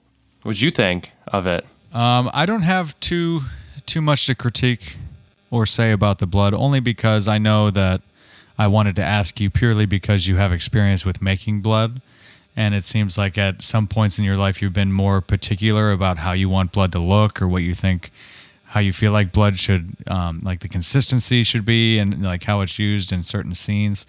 So I was just pretty much looking to dive in to see how you felt about it. But overall, I think that, there have been movies that I've seen where the blood looked pretty rough, or I just didn't like it, or it was distracting instead of, expected, and kind of feels more natural. So I think that it looked good. I think it looked good. If you want distracting blood, you should watch the original Dawn of the Dead. That's probably one of the most distracting bloods I've ever seen, and they know it. It looked like red paint, like very light red. It's just bad, and they all know it. It was like they got this, like they bought a whole bunch or something like that, and it was not the way it was supposed to look. I don't know the whole story at that, but yeah, I mean with blood in general, it just depends on what you're using it for. Like if it lands on a mirror, a window, a white surface, the sand, your skin. If it goes in your mouth, if it goes on different clothing. So it's all things that you want to, you don't ever know. I mean, there's a pretty good mix that you could probably get. And if it's like close enough to where you could put it on any surface, as long as it looks good.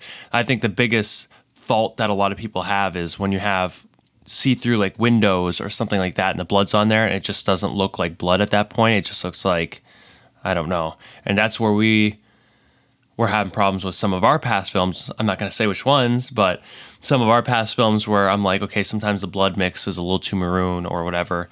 But thank goodness I found black food coloring, and I can't wait to try that for another movie. Yes, that's going to look so good when you finally get to use that. I'm super pumped for you. Mm-hmm. Yeah, because when I seen it, dude, because I'm like, oh, it's in the store right by my house. I'm like, holy crap, they do make black food coloring. This is great. Like, it's like very accessible. The one thing that I mentioned following that was when Van der Roon is talking to Ludwig, and he's like kind of saying like, what if we're in this infinite time loop? And he's like, he's just totally fucking with him, and he's like, what if we're just gonna do this? And we're gonna die, and we're gonna fight, and we're gonna suffer, and then we're gonna die, and we're gonna come back, and we're just gonna keep doing it over and over and over again. And I was like, Jesus, why is he screwing with this guy so hard right now? Like, like it just felt like he just felt like picking on him. You know what I mean? Like it just felt so random that he was just like, you know what? I'm gonna mess with your brain. Because I know you think a lot, and I know you got a big brain, and I'm just going to say something that's totally crazy to get you thinking, to just totally blow your mind.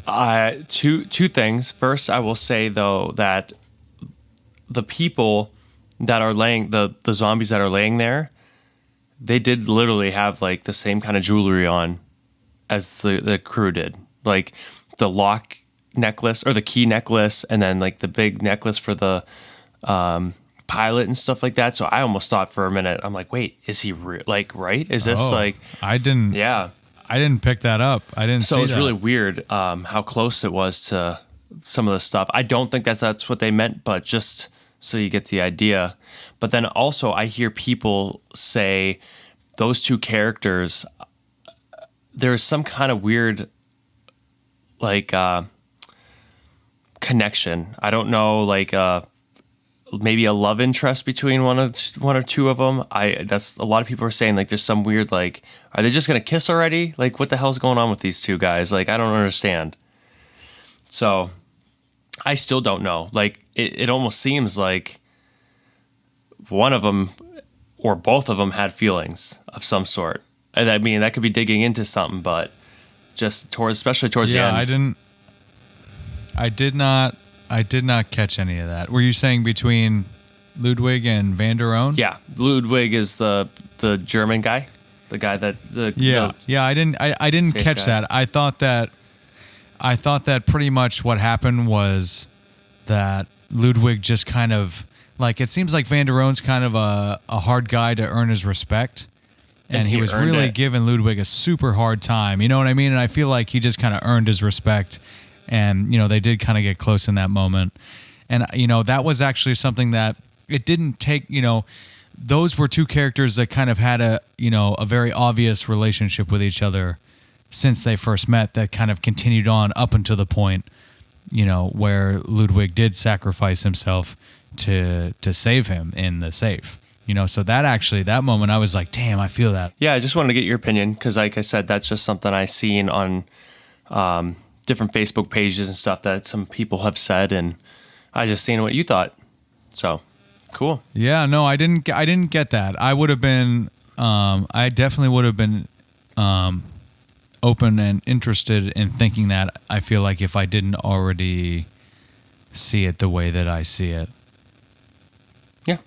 But I guess I could see where people were coming from with that, though. I don't know. That's one thing that I did accidentally read once before I watched the movie. And so that's what I kept on thinking. I'm like, these are the two people. Okay. And so I kind of looked for it more. So I don't have a good opinion. Okay. I was going to say, so yeah, you kind of had the lingering, like kind of waiting for what's that moment that these people were talking about kind of thing. Like, it's up for interpretation for sure. And I just feel like to me, it could have went either way. And the only reason why I teetered more towards a love connection only because of what I've read. That's because that was my first impression. That's it. Okay, for sure. So I think that maybe we should shoot that one to the listeners.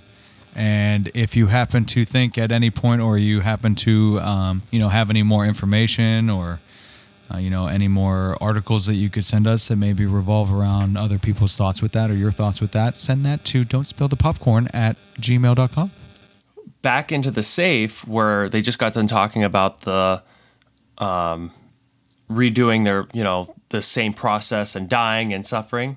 To get to the safe, there's booby traps, and I was not expecting booby traps. I don't know if they said it before, but I didn't know. So they have these floor-triggered booby traps, and they don't want to touch it. So, but yeah, so Van der Rohe has to go down to a floor below or something like that and get a zombie to try to test the floors to see what the traps are at. The first one didn't work, so of course they had to shoot him. But the second one, and of course it's like the workers, and they look miserable. Like, the zombies look miserable. They're like, ugh, here we go. What else can I help you with? But that they get the second zombie up there. Yeah, right. What else do I have to do for you? All right, let's go. So they get the second zombie, and the first trigger, the floor goes, and it's like the darts that make you like pass out, which I don't know why they have them all targeted towards someone's face, but okay. So they all go into the. It's like, okay, and not just like one or two. It's like 5 or 6 of them to the face. So that doesn't stop the zombie because it's dead and whatever. Although, for some reason, you'd think it might want to make it go to sleep, because if you looked at Valentine, the tiger, it does yawn. So apparently they get tired. Oh, I know. I like that when it was like, when everyone was like bolting in at that point, and the tiger just jumps on the car and is just chilling like a fucking cat. You know what I mean? Just like, yep. I'm here. So I don't know how all that shit works for this movie, but anyway, so the zombie gets, all the darts in the face, and then the second one is like the machine gun in the wall. And then the third one is the freaking walls slammed together. But not before the zombie turns around and looks at him like, uh-oh, and it pulls apart, and this zombie's attached on one side and attached to the other, and it's just connected, slimy. And it is so brutal. It's so gross. I mean, it was still gross that he was in front, that they'd still like, they opened it more and it just kind of pulled apart, and there was still one piece that took too long to kind of, to kind of come apart. That was gross too. And it looked wet. It looked very wet. We get notice that the atomic bomb is moved up not only like a day or something like that, but it is going to happen within like the next hour and a half, hour and 40 minutes. And can we just talk about how ridiculous the newscaster was? Like that was very unbelievable as to how a newscaster would be acting. Like, I get that the scenario is ridiculous, but he was still just saying shit that was like, the world wasn't ending. You know what I mean? Like, he doesn't have the platform to be just saying anything at that point. It did. And it seems so unbelievable. I mean, at that point, what I wrote, I said, moving up at atomic bomb time, I would be out of there. And then I said, well, I wouldn't have even went in the first place. So never mind. I wouldn't even have been in that scenario. You know, it felt like they were like, okay. They're like, you know, at the drawing board, and they're like, okay, what's the one thing that we're just going to throw a monkey wrench in all this? Because things are going, you know, kind of smoothly for the most part, as if they would go. They're like, we need to throw something in to kind of get things moving along and make things a little bit more intense, you know, make things dire, make things feel like, you know, they have to hurry, and maybe some people will know, maybe some people won't know. They're going to keep it a secret. I love how the pilot is just so, she's like, oh, that's great. I mean, might as well, something like that. Like, she's just nonchalant, like, okay. Yeah, she's like, just waiting on you. Just waiting on you. As there's like just thick black smoke, you know, plunging itself from the helicopter. I didn't think it was going to get fixed. I was like, this helicopter looks like, why would it ever be fixed? I don't think it necessarily would have. What does she have to even fix it? Exactly. I don't think it would technically ever get fixed. And all they brought was fuel. Exactly. So that's just going to make it worse. And then on top of it, it's going to take the safe guy a half an hour to open it up. Sorry, I'm bad with names, so I referred to them as their main duties. Ludwig.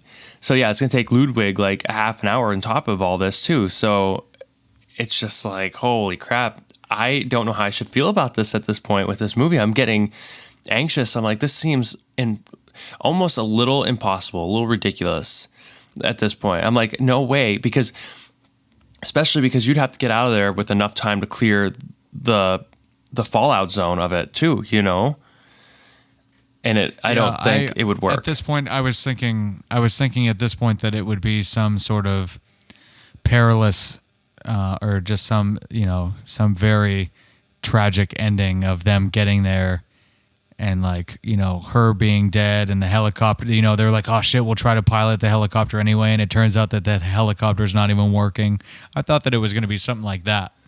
So it would be, spoiler for other movies, that would be similar to the Mist ending and oh shit, but without the bomb, just a very sad, like holy dreadful ending.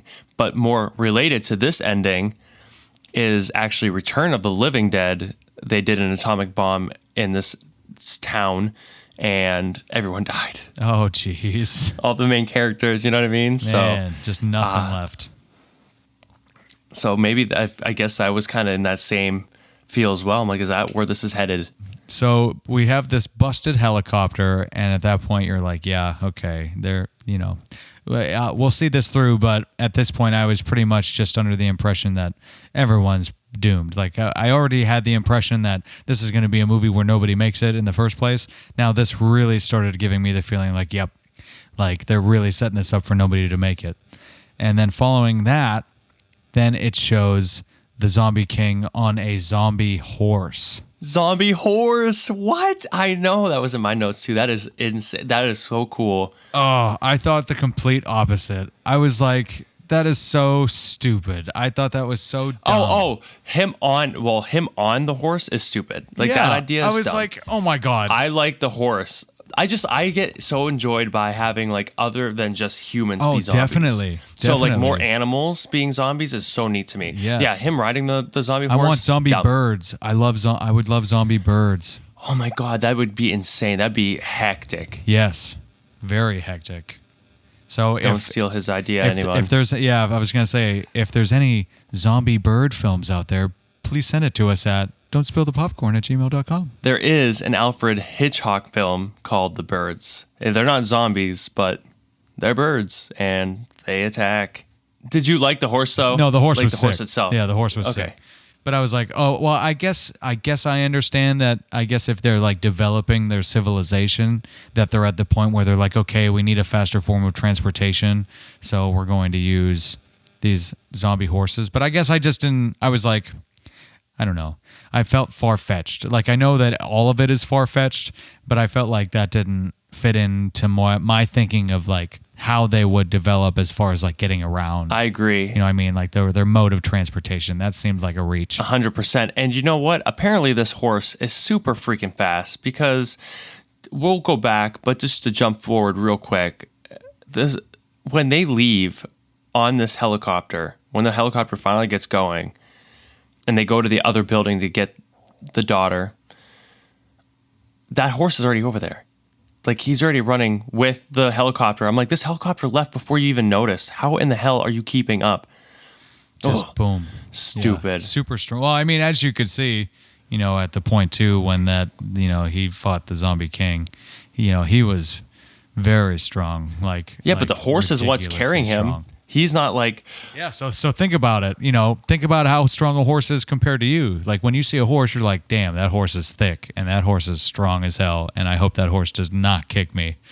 Because I know that I don't see horses all the time, but when I do see a horse, I'm like, damn, horses are big, and horses are very strong. Yeah, they are. So I could only imagine, like, a souped out, you know, zombie horse on steroids probably could run faster than a cheetah. Souped up, you're like talking like it's a car. Souped up. What's it got under the hood?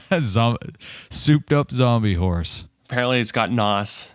And so the next thing that I had to say on as far as the zombie king goes was I was like, oh my god, this zombie is like actually feeling like they're showing like deep sadness that the zombie was feeling. You know what I mean? Like these zombies are so far into their intelligence that they're like feeling a spectrum of emotions. And why are we finding this emotion?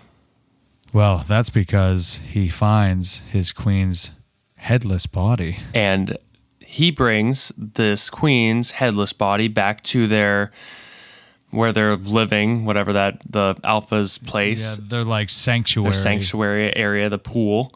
And he starts ripping open her stomach. And what does he pull out? Yeah, well, hold on. Did you notice this earlier though? Like when they first had that first meeting and he was like kind of kneeling down and he was like holding his head against her stomach, I was like, oh my God, is this? Yeah, that was the first time I was like, I feel like they would do that shit if she like had a zombie baby inside. See, I did not notice that at first, and I picked that up. I'm so glad you did, because I didn't. I will say though, I'm like, how are these zombies having sex because they don't even know how to kiss? There's like, blah, blah. Like they're just, you know, this is way at the beginning, but I'm like, what the hell? They were more like just like making like exchanging sweet nothings is kind of what it seemed like they were doing. Please don't ever do that. If anybody ever does that to me in my ear, I'm gonna bark at them. Bark.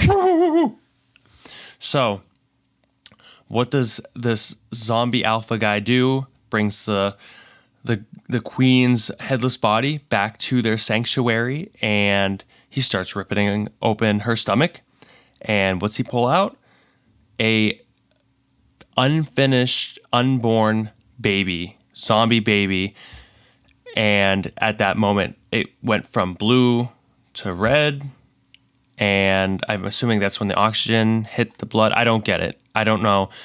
But yeah, so this zombie apparently was pregnant, and wow, that's crazy.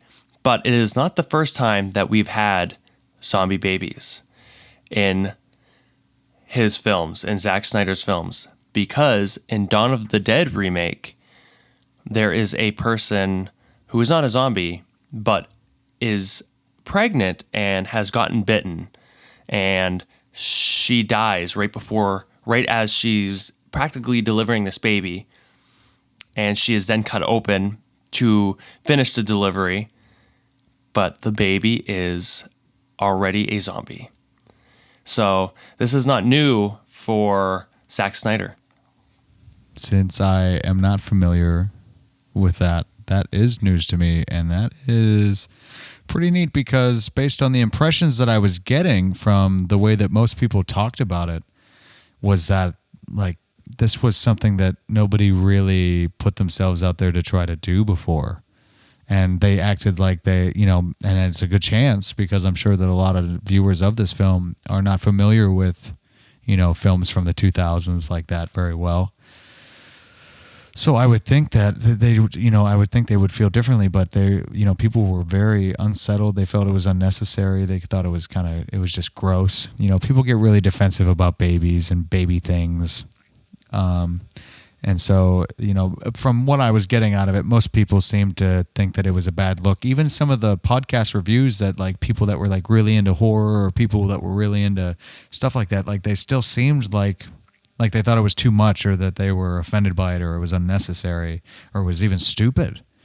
But I thought that it was so intense, especially like when he started slowly lifting the baby up and like everyone was getting louder and louder up until the point where he had the baby all the way up in the air. And it was like every single zombie was like roaring at like full power. It was like, I don't know what they were trying to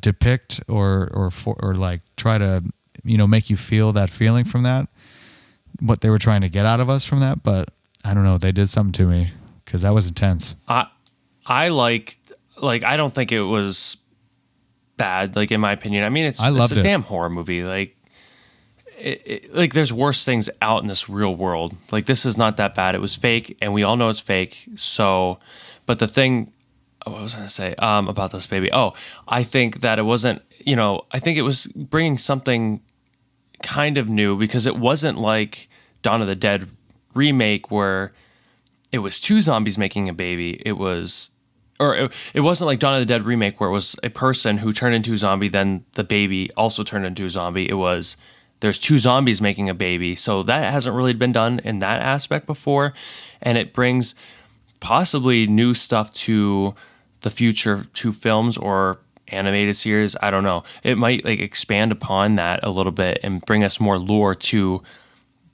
the zombie life in general. And it's different. It's interesting. It hasn't been like done like that before. And, at least they tried, whether it was short-lived or if it was a little distasteful, whatever your opinions may be, at least they tried something different. Yeah. And that was one big thing that kind of inspired him to do this in the first place was he had the feeling that he wanted to, kind of create a new wave of, you know what I mean? Like create a new wave of zombies and how zombies are perceived. Like we were saying earlier, like he just felt like he really wanted to take a whole new take on how we think about and what, zombies are shown as in films or even, through books and movies and TV shows, even animated series that they're going for. That's wild. I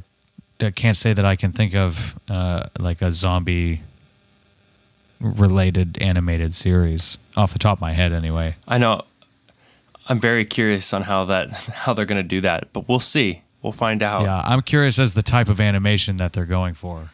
That's what I was thinking too. And I mean, because is it going to be like anime where they can like go balls out, like gore sometimes, where they go crazy with the, some of that stuff, or is it going to be animated? I don't know. I guess we'll just have to wait and see. One thing that I picked up that I thought was kind of cool was at one point when Scott and his daughter Kate were talking, and they'd kind of keep bringing up this whole food truck idea. Dude, I was gonna bring this up too to you. Yeah, and at one point, he's like, "Oh, what about like a tofu truck? Yep. Like you make a whole bunch of stuff out of tofu burgers, tofu chicken." I don't know. My note here was he's like a lot of people are going vegan. A lot of people are going vegan now. I was like, oh, that's cool that they threw that in there. That's funny because I was just about to say, I wrote tofu truck and then in parentheses, what do you think of that, Joe? Yeah, I thought that was cool until they totally shit on it at the end when he was like lobster rolls. Yep. We're gonna make the lobster rolls. I was like, you fucking bastard. I knew It's like you were sending such a good message and you left it there, and then right before you die, you're like, never mind. no, everybody loves lobster rolls. Like, God damn you, Scott Ward. Well, maybe that will be a cool idea for you. To get through this, let's see. I have. I also thought that the music that they used and the way that they went about cracking the code when he finally figured out cracking the safe and how they went through the motions of kind of dragging that out and making it dramatic. I really enjoyed that a lot too. That made me feel like that was a pretty victorious moment, even though at that point you know that the money's for nothing. They still make it feel like. It's a pretty glorious moment for everyone.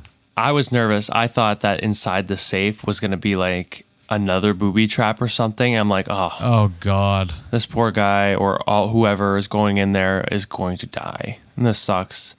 But there's no booby trap. So got me. Yeah, I was pretty happy about that. Which kind of led into the next point where things kind of got a little bit more twisted up, where you realize, where has Kate been? Where did Kate go?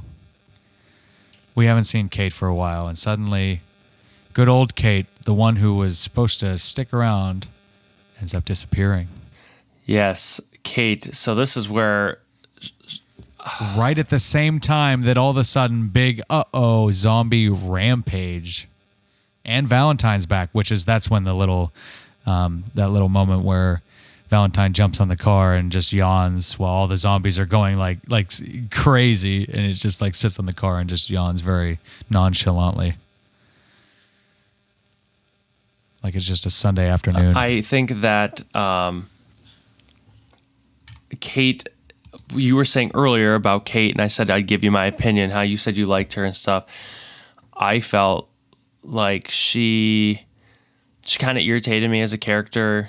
I don't know a lot of these people though. Like, I don't know enough of their backstory. I don't even know their connection between Dave and her. You know, like the main character Scott. Like, I don't know the difference. Like, is it? I guess it doesn't really matter. But is she his biological daughter, or is is she an adopted daughter, or is she daughter just through the relationship of him and the mother? I felt like because they didn't give us anything, that it kind of set it up to be assumed as a typical, biological situation. Because there's moments where she calls him by his name, by Scott, instead of actually... Right, because she kind of disowned... Right, because it felt like, the way that she described it is she kind of disowned him, for not showing up. You know what I mean? Like, yeah, he was going through shit, but he just totally left her in the dirt when, she needed somebody too, and they could have had each other. Okay. Well, that makes sense. Which I totally vibe with that. Oh, yeah, no. That would be irritating if he just left like that after that situation. But, yeah, so she wasn't like a terrible actress or anything like that. I get what she was trying to do. She's trying to help her friend who was in that other building and everything like that. But she caused a lot of problems. And, I don't know. There's something about her where I was just like, well, I mean, I'm just going to jump to the end real quick, I guess, and just be like, she's the reason why most of these people are dead, and now she's the only one alive. Like, how irritating is that? No, as a character, I agree with you. As a character, based on, what she had set, kind of set the stage for, she didn't deserve to live. But at the same time, I guess, it's kind of, it's also kind of forthcoming that she kind of got what was going to be given to her because of the situation that she went into. We'll jump to that ending, and we'll go when we get to that ending, because there's a few points I want to make about certain things in that area between her and her friend and all that stuff. Okay, so then we get so this is the part here where I have There's one thing, and this is what we were talking about earlier when I said that they only brought up things from the past because they felt like they needed to real quick to try to get an emotional response from you from something that's happening in the present, which is exactly what they did with what I wrote exactly. Random emotional side scene, stupid, doesn't feel right. When all of a sudden she pulls, what was her name? It was Maria, I believe. Maria pulls Scott aside. And it's just like, the only reason why I did any of this is because of you, and I did this for you. I was like, why would you do all this for him just because? Like, that just seems so stupid for them to put that in there like that. And not only did it make that moment stupid, but all it did was make me laugh and be excited when she got her neck snapped because I got to see another cool kill instead of being like, damn, like she died brutally and that's sad. See, I didn't I didn't care about what she had to say to him because there was no other relationship build. Like, I still do not know what they were to each other. So confused, so I don't care. It was too much. It was too much too fast. But again. Yes. And I didn't know if they were like, if he was in the army and if they were like army people together. I don't know. I just don't know. The character development is just terrible. Just the character development in all of this whole film is terrible. But I didn't like laugh when she died. I was just more like, well, I wasn't expecting that. And whoa, I've never seen a kill like that where the fucking spine comes flying out of the side of the neck. Like, that was crazy. Yeah, that was such a good shot. And did you notice the one tear that went down her face? No.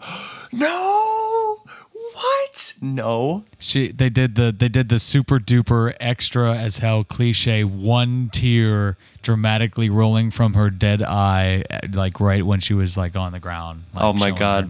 No, I wish I would have seen that though. That would have been funny. Yeah, from her right eyeball. From her right eyeball. I was like, wow, they really did that right now. They did the one tear. Well, thing. Man, she's feeling emotions. She's dead, but she's feeling those emotions still. Yeah, well, we have no idea why she likes Scott Ward besides his gigantic meaty muscles. Because he has no personality. Nobody. I don't know anybody in this film. So. Let me see where I was at here. Oh, yeah, the one tier thing. The only thing that I was saying was when you were bringing up about how, you didn't like Kate Ward, the person in the film because of like her and what she did to everybody. But I was speaking about Ella Purnell specifically, like her acting for the part that she had to work with. Like, I really feel like she did a super great job, which makes me interested to see more things that she's done, because I just think that she, especially compared to most of the other people in the film, I think she did really, really, really well. Yeah, if it was just the acting alone, she wasn't bad. Yeah. No. The character definitely pissed me off a couple times. I was like, you are such a pest. You're being such a pest. You're such a pest. What are you doing here? So then pretty much after that, right at that point, I'm like, oh, and that's when I was like, oh, it wasn't about the money. And I'm like, oh, fuck Tanaka. Fuck Tanaka. I was pretty mad at him. And obviously I know nothing other than he just was like, hey, go do this thing. You get money. Haha. You sucker. And then, that's pretty much just kind of what it seemed like. He was just kind of like, I'm the guy who's setting you up to do this job that's going to be the reason why your life sucks. And then, eventually I'm just like, okay, it sucks. But then that's when big old King pops down to the safe room looking all big and badass because they bust through the ceiling in the elevator. And I'm like, oh, this is the first time that I realized that he had that metal face shield covering and protecting his brain. And I was like, damn, that he would do that because, whether he's most badass or not, he's still as vulnerable as everybody else. So he really stepped it up a level by having that protective gear.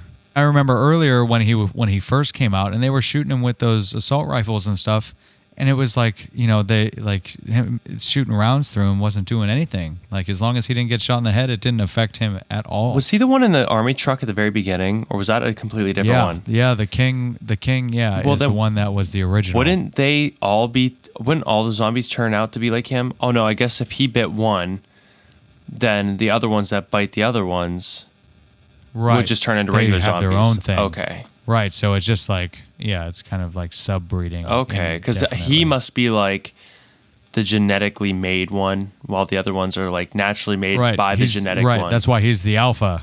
Okay, that makes some sense. Yeah, so then Douche 2 locks that door on everyone again. Well, I don't know about again, but locks that door, the little hatch. He uses that key card. Yep, uses that key card, screws them over, does the final like, ooh, I knew something like this was coming, but I didn't know it was going to be this. And he gets out of the building while they're all still locked in there with all the zombies. I won't get to his part just yet, but because we're going to explain the fact that while he's out, everyone else is trying to get out themselves, so they use that cement chainsaw, asphalt chainsaw, whatever you want to call it. They use that on the wall to create a hole at the same time.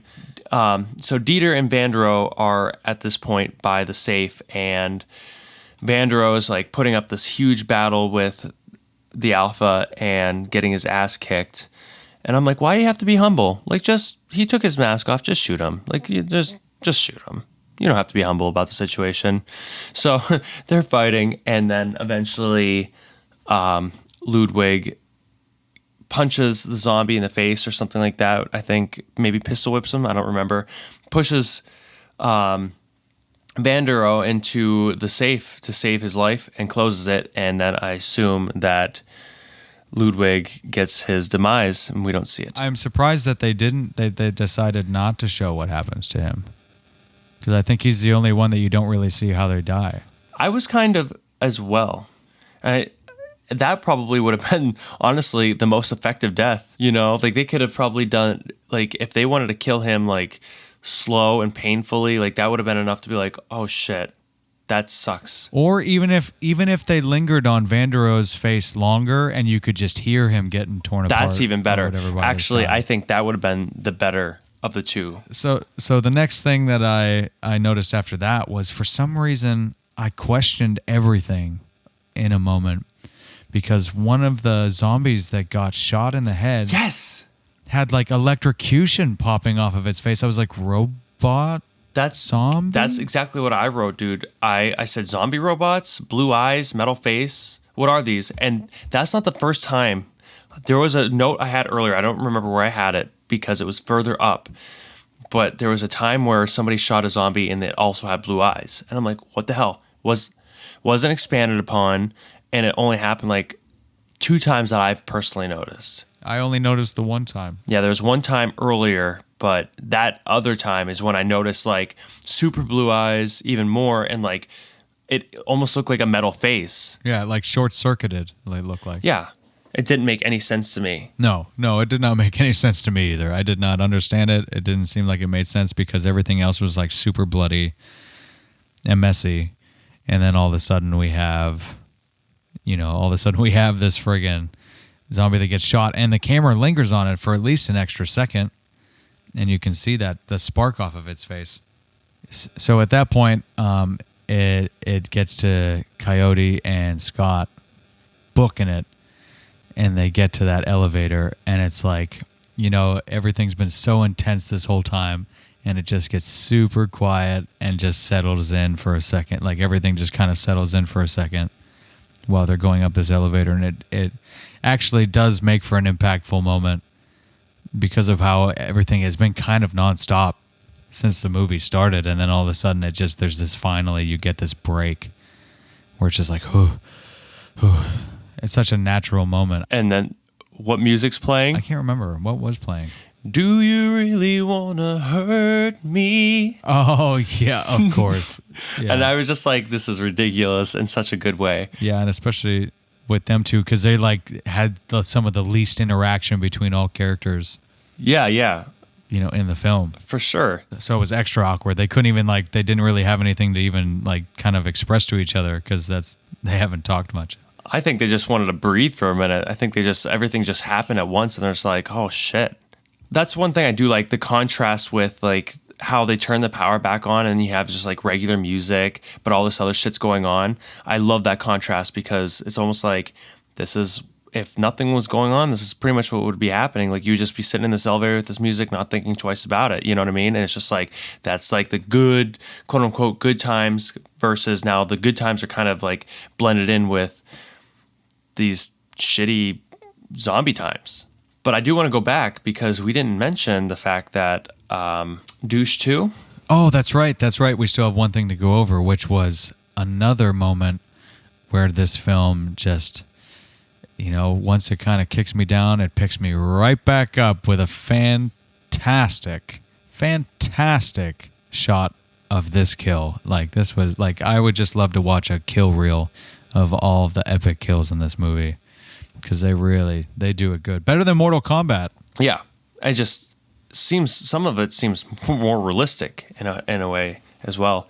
But I do like the fact that Douche 2, when he opened up the bag that the head was supposed to be in, I love that money machine was inside of it because the weight difference. And I remember her seeing that. I thought maybe she was going to do something with a possible another booby trap situation. And then I just forgot about it. And then he opens this and I'm like, oh, and then we get Valentine who kicks his ass, throws him against walls and slashes his throat. His throat's gushing blood. And then just for Valentine, they're showing all of it. They're showing it all. Yes, and then Valentine just goes down for one last chomp and just fucking chomps his face right off, and you just see a hollow head. Crushes it. It's so gross. He just starts chewing on it. And I'm like, oh, that would hurt so bad. Smashes it like a watermelon, dude. Gushes and smashes his head. Dude, it would watermelon. hurt. That would hurt so bad. That hurts so bad. So much pressure. Yes. Ooh. I can't even. Yeah, that kind of pressure is the headache I'm gonna have editing a 3.5 hour recorded podcast.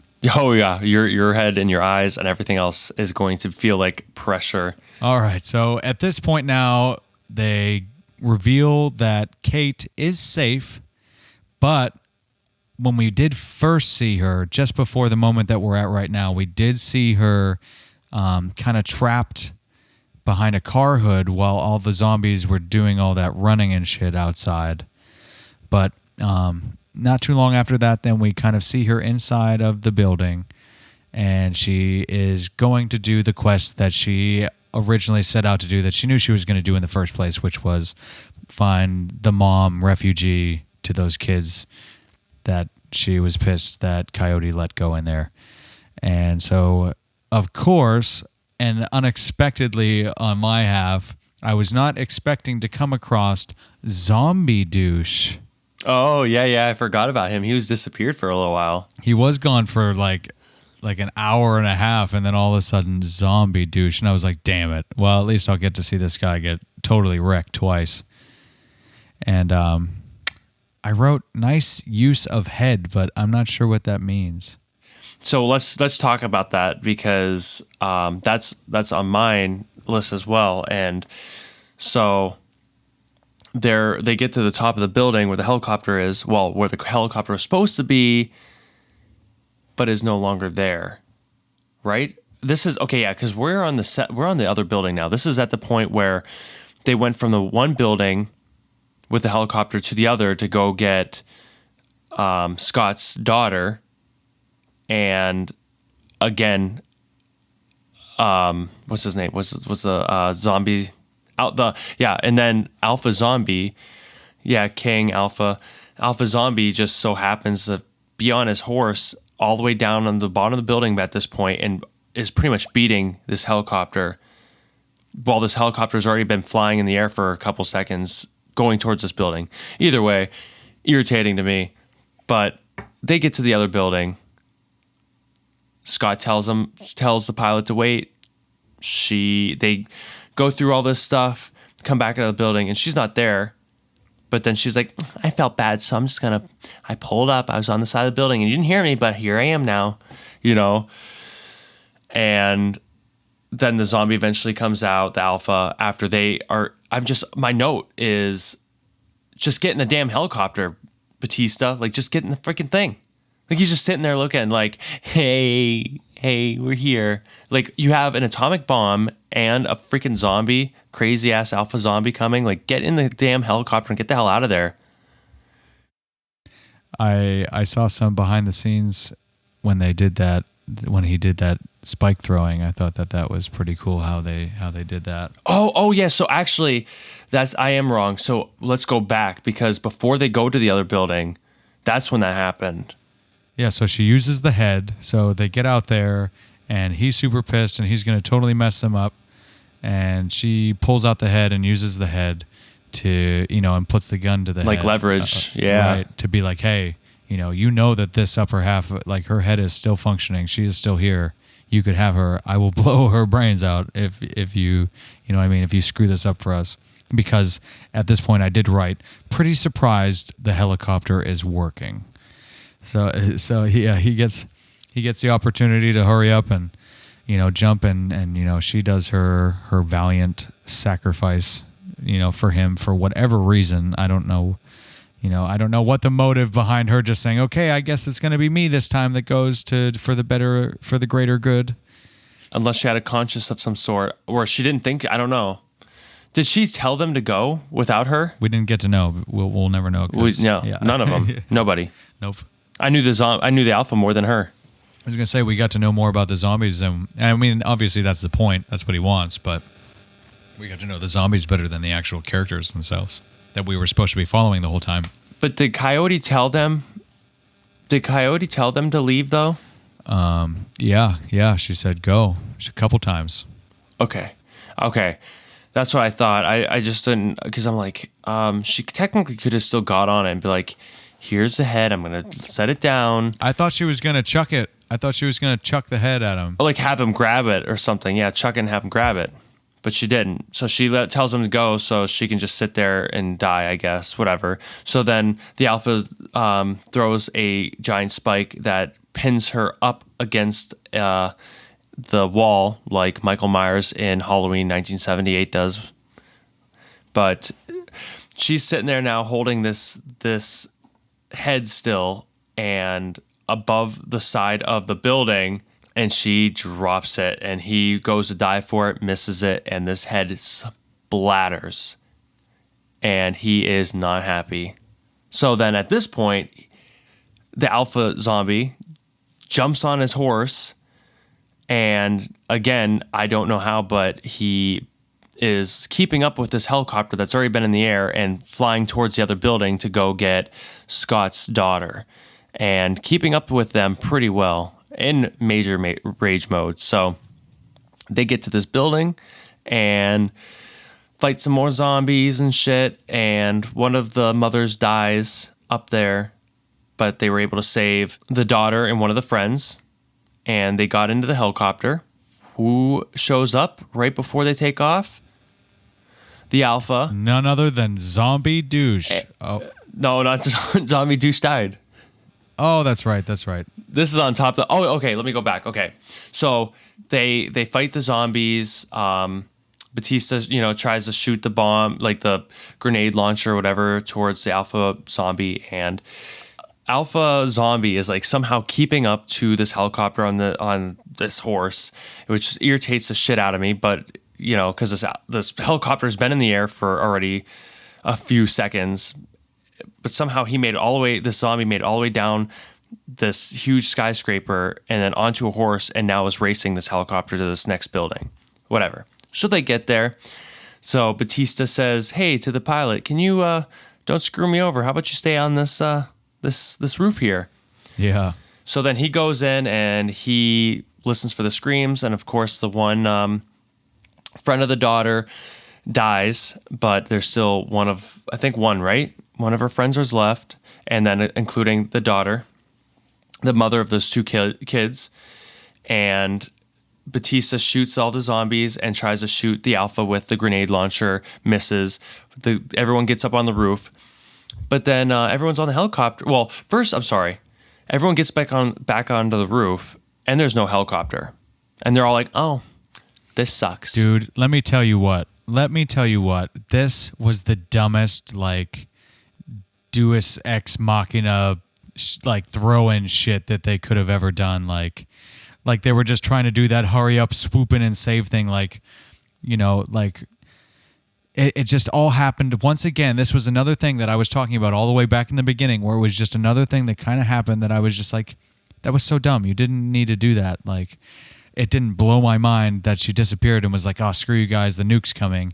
And then all of a sudden just kind of plops over the building and is like, nah, you know what? I figured you guys were good enough, I guess.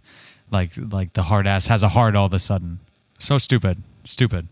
Yeah, no, that's what I'm saying. It irritated the shit out of me because not only did they apparently she was just hanging out on the other side of this building and you didn't hear the helicopter, but she's wasting time and like just I would have believed it more if she said, "Hey, sorry, I had to like get up in the air for a minute and come back around because it was stalling out if I sat here." Like I would have believed that more. I thought that's what she was going to say. I'm like, "Oh, you just fucking left." So people just decide to turn helicopters around. Like, I'll go. I forgot my lunchbox. Yeah, and just I'm gonna hide on the other side of the building too. I'm just gonna hide over here. Stupid. And so Batista all of them jump into the helicopter, and then Batista decides, "Oh, I'm going." Sorry, I keep going from name to name, but Batista, you guys know, main character Scott. So he jumps at he walks over to the helicopter, whatever he does, and he's looking at everyone. He's smiling, and I'm just like, okay, so we're just gonna sit here for 5 more minutes while this alpha zombie is literally still alive right down below them, and this atomic bomb's like literally minutes away from them. We're just gonna sit here and smile at each other.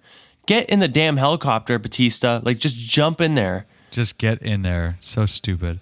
A couple things that I was gonna say was the zombie. Do you know who Danzig is? Who? Danzig. He was the singer for the Misfits, and then he had a band called just his name, Danzig. He does the Mother, tell your children not to walk my way. Oh, okay. That's what at that point in the movie, that's what I thought the zombie looked like to me. Like, it looked like they got Danzig, and they like, look him up sometime. It looks like, you'll laugh because it looks like, actually look him up now if you can Google it.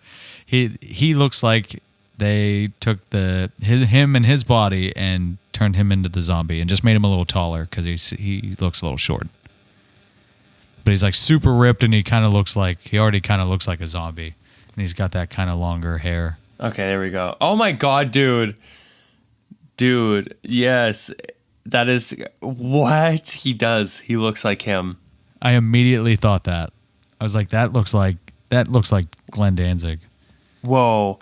Okay, for any of you listeners out there, please, if you've watched this movie, look him up because I didn't know who Danzig was, but I honestly just still thought this was the Alpha Zombie without the makeup.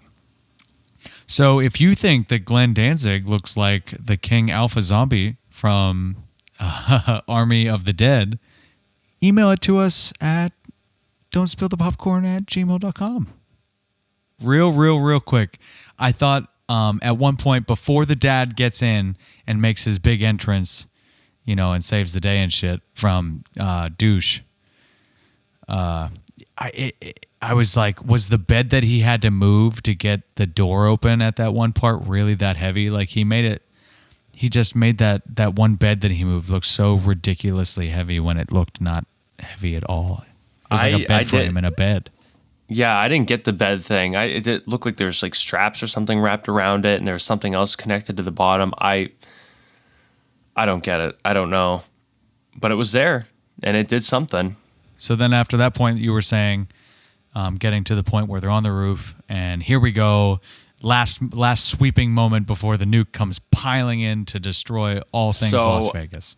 At this point, Batista finally is like, oh, it's probably a smart thing that I jump on this helicopter because the Alpha Zombie is right out on this roof now.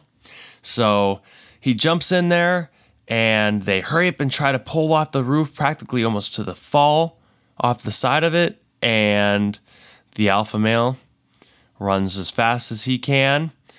I should say Danzig runs as fast as he can right into that helicopter and jumps right in, attacking Batista, and they have a nice brawl inside the helicopter, and holy shit, he shoots the pilot, and I thought he shot her in the head. Well, I was just going to say, I wrote, who got shot? Because it didn't look like the way that she was acting, it just looked like she was like, gross, there's blood all over me, not, I just got shot. Dude, okay, so then maybe I didn't notice. Did he shoot the mother of the kids? Because she just disappeared. Like, she's gone at this point. Like, you don't see her anymore. Didn't she end up getting messed up? In the wreck? Or did she make it on the helicopter? Did she make it to the helicopter? I'm pretty sure. I thought she did. That's why I'm so confused. Oh shit! I don't remember because that, they don't actually. show. I don't remember if she made it or not. Her anywhere. I don't remember her dying, unless she died on the helicopter. But they never showed. I'm gonna have to rewatch that part. I'm gonna have to go back and just see. I was gonna say we'll have to bring this up in a follow-up section. Sorry about that, listeners. I even have that in my notes. I have like what happened to the kid's mom that they rescued. I don't have anything on her, so maybe she did get. Maybe that was her that got shot in the airplane that made that big bloody mess in there. That I was like, I don't understand. I don't understand why it's so bloody in here. It looked like the pilot got shot in the back of the head, and then I was like, oh shit, they're going down. But she was fine. And then she's just like, I know, wiping away the blood, and when she wiped away the blood, you could see the atomic bomb come in, which that was kind of neat. That was epic. Yeah. Epic and scary. Because you had to get out of there. But I will say, before that happened, when they were falling with that helicopter, I was like, oh, holy crap, they're going to hit that ground. Like, this is crazy. Like, how close can they get to this ground? How are they going to pull back up? So, I bet you in real life that probably would have been impossible. But it was cool for the film. So intense. Yeah, they would have got sucked right into the ground. Yeah, it's not like, I just feel like the helicopter blades wouldn't be able to keep up. I don't know. Which, speaking of airplanes, it reminds me when that jackass army guy that I hated in the beginning mentioned Amelia Earhart. Oh, dude, I thought the same thing. I was going to write a note about that. I'm like, well, do you need to be douche number 3? Those are the original douche 1 and 2. So coming in after that then, in the middle of the struggle between the Alpha and Scott Ward, Scott does end up getting his arm bit. He does. Unfortunately. And I was not expecting anything to happen to him. I really thought because he was the big name that he would be the prevailer. And it turned out that at this point he did get his arm bit. And it got pretty intense. At that moment, I don't remember how the Alpha dies, though. So I'll need you to follow up if you remember. So the Alpha dies when the explosion happens in Las Vegas, and the lights are really bright, and then Dave Bautista, Scott Ward, whatever you want to call him, he shoots the zombie Alpha in the head, and his head busts open and explodes. Oh, that's right. That awesome Yes, headshot. It looked awesome. I was like, wow, would that gun do that? Maybe. But cool. So at that point, then the explosion pretty much catches up with the helicopter, and it just destroys the thing. Like, in real life, I'm sure that would have exploded. Like, when it fell, I'm sure it would have exploded. Like, that looked like one of those accidents, though, that it actually made my stomach hurt. Like, it looked so... Like, the accident itself just looks so ooh, nobody made it. No. Like, that's how bad they made it look. But in real life, I don't think anyone would have. It turns out somehow that Kate is the lone survivor. Well, technically, she is. So, first, we'll say Kate is the one moving around. Yeah, Kate's moving around. She's checking people. She looks at the pilot, and she's got a helicopter blade through her torso, which sucks, but so she's dead. Then again, I have no idea whatever happened to the kid's mom that they were trying to rescue. She's just gone. I don't know where. We'll have to look it up, but she's not here. And she's poof, gone. And Dave Bautista, he is on the ground, still alive apparently, and making noises, and she's like, oh, you're still alive, thank God. And so she ultimately has to do the thing that he had to do to her mom. So now she gets to feel how he felt, and that when he had to kill her mom, she has to now kill him. And then live with it, and it sucks. Yep. And that was a moment. That was a big moment right there. Of all things that were set up to make you feel something in the movie, next to Ludwig dying, I would say that this one was definitely the most impactful, and the one that just kind of left me feeling sad. And then after sitting on it, my note was, that was a shitty way to make up. That's you're right. You're not wrong with that one. But at least they made up. Such a shitty way to make up. But and then in the end, they made up. That's all that matters, Joe. That's all that matters. And I think at this point now, we'll both take turns wrapping up our last couple of notes. And I will start with just saying that I'll give another set of JB kudos to Ella Purnell for the role that she played and how she filled that role. I thought that was awesome. So I just wanted to say that again. I did also want to point out that it was just another one of those things where I was like, of course, the savior, like the helicopter that's coming in to save them, is like landing perfectly right after she kills her father. I was just like, come on, like we didn't need to see that. You could have just let it fade out. We didn't need to know help was on the way. Exactly. It didn't even matter, honestly. And honestly, they probably wouldn't have even been close to that explosion at that time. It was just happened. Like, they're not going to be near there. But then, speaking of the explosion, Vandero, like, how in the world is he still alive? Was that safe in the ground? Like, was it in the basement, or was it like, it doesn't matter. No way would he have gotten out of that safe. No way would he have survived that explosion. The rebel would have buried him alive, if anything. I don't know if safes are nuke proof, like even at the level, like even at a depth in the earth that they could be buried in. Like, I just can't imagine that that's something that would have made it. So no, it just doesn't. I don't know. I don't know how he made it. It just doesn't make sense. I think that was definitely silly.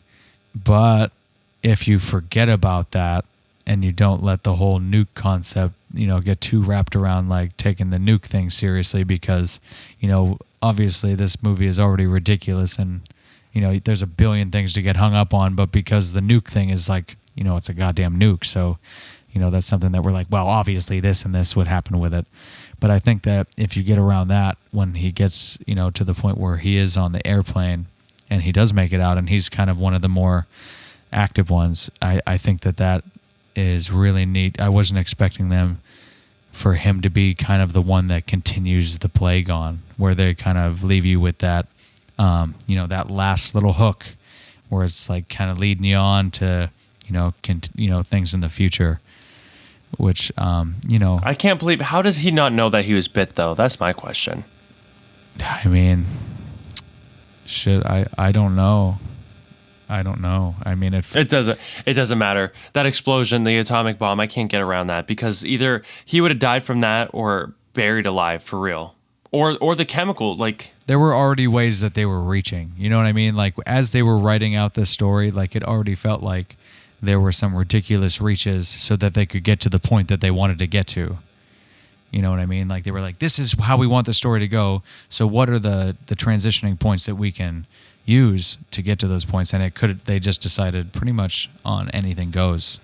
And I mean, because if he would have even left, I feel like there still would have been a heat involved. Like, there's some kind of chemical or heat that would have gotten him by the time. Oh yeah, or anyways, even, it doesn't matter. And you got to remember too, like, all that radiation doesn't just go away. Like, that lingers and that pollutes the air and it pollutes its surroundings, and it's going to do significant damage to people that are even within, I'm sure hundreds of miles. I thought that we were going to have more of an ending where he was going to go to Tanaka's place and try to like kill him or something.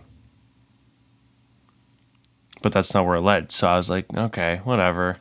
So the ending, I probably would have been a better... He just lives on. Like, that guy just... Like he's just. I know nothing He's else. still there. All is I would have well. had a better ending with her just shooting Batista and it being done. Maybe like a reverse, like a overhead shot of Las Vegas after the explosion, and that's it. And if you really want to have, I'm sure you could have found a new way of having a zombie.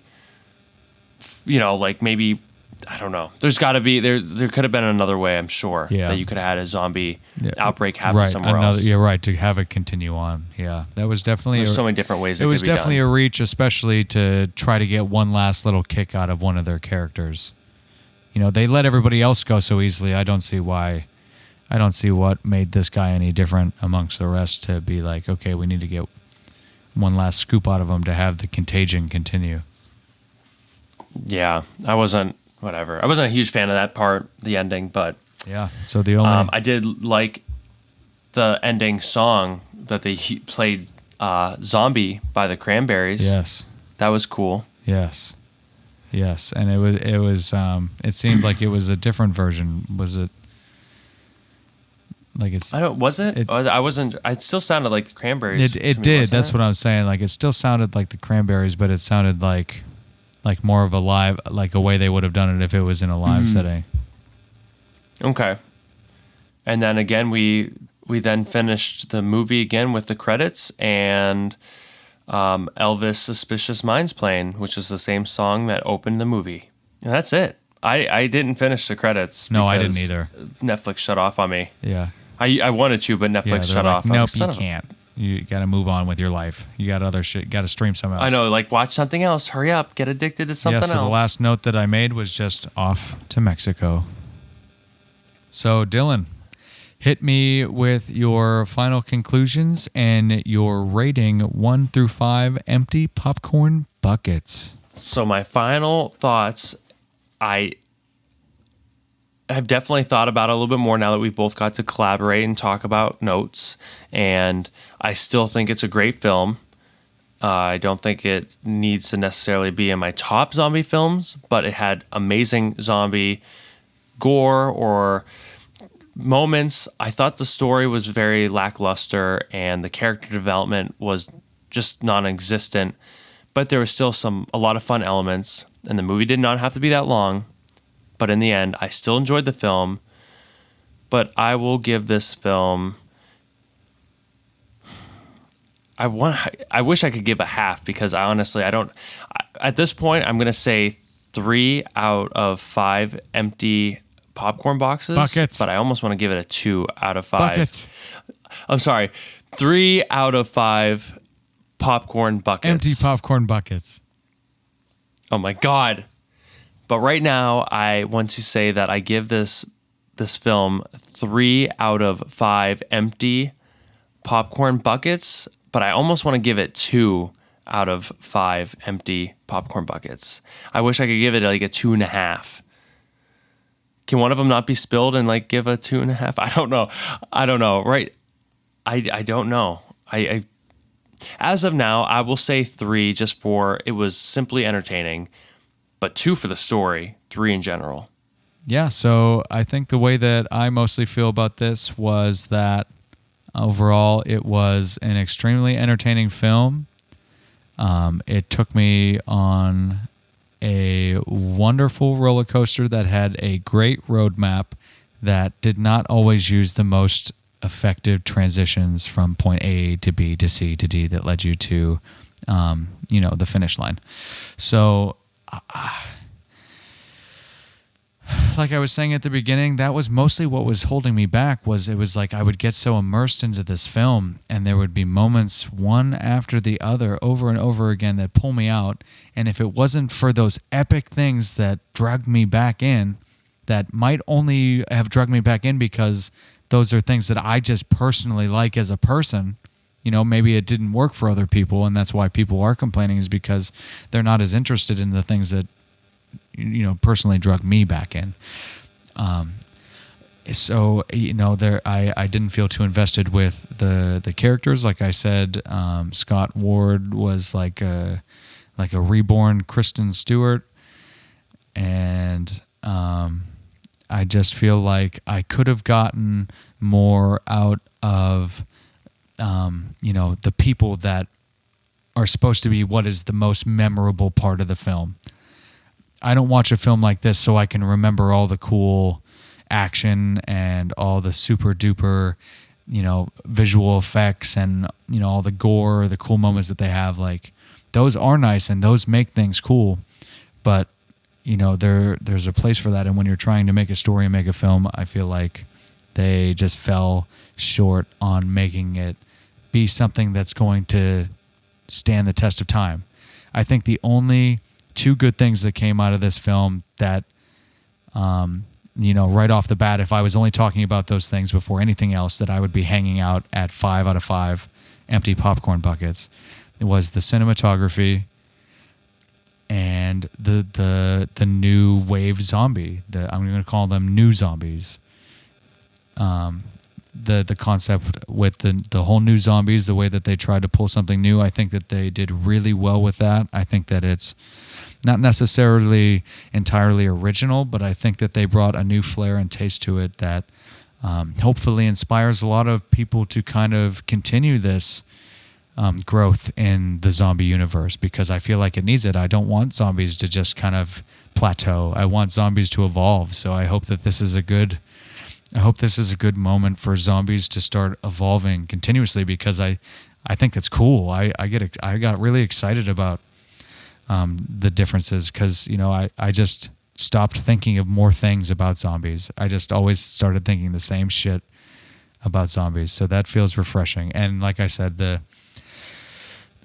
way that the camera the shots are and the blur effects, I wasn't too crazy about the lighting. I don't think anything about the lighting really. I feel like they did the lighting that they did, made it good enough. It's cool what they did to get the lighting, but I don't feel like it was anything that wowed me. I think that what they did made it enough to be sufficient. I feel like I could have got a lot more better lighting. Like, I feel like they could have got a lot more effective lighting out of a lot of the situations and scenes that they were in the film. So are you're giving this 5 out of 5? No, that's where the 5 would be if I only talked about those two things. Yes. If I was just talking about those two things, definitely 5 out of 5. If I was talking about those two things. So with all of that being said, and me still deep down inside knowing that I did love the film and I did have fun, I'm going to give this film 3 out of 5 empty popcorn buckets. That's your final conclusion? And you know what's funny? I was going to wait till I reveal this, because I actually agreed with you that I felt like I wanted to do 2.5. I felt like I wanted to do 2.5 empty popcorn buckets. But there was just a couple things that I feel like, because I appreciated them so much and it was worth sticking around and watching the movie, that I didn't feel like I wasted my time, that made me feel like, okay, I feel okay giving it 3. Okay, that makes sense. And I will say real quick before going into a different direction about the zombie era. Zombies seem like they never go away. They might slow down and then they come back, and they slow down, come back. We're kind of getting back onto a new zombie thing going on, like Renaissance, I guess you could say. I mean, it's just another section of zombies, just because we have Train to Busan, which had different kind of zombies, and they were great, and that's recent. And then we have Alive, and that's good. That was a really good movie. I personally like the story and the movies themselves, those other two, more than this one.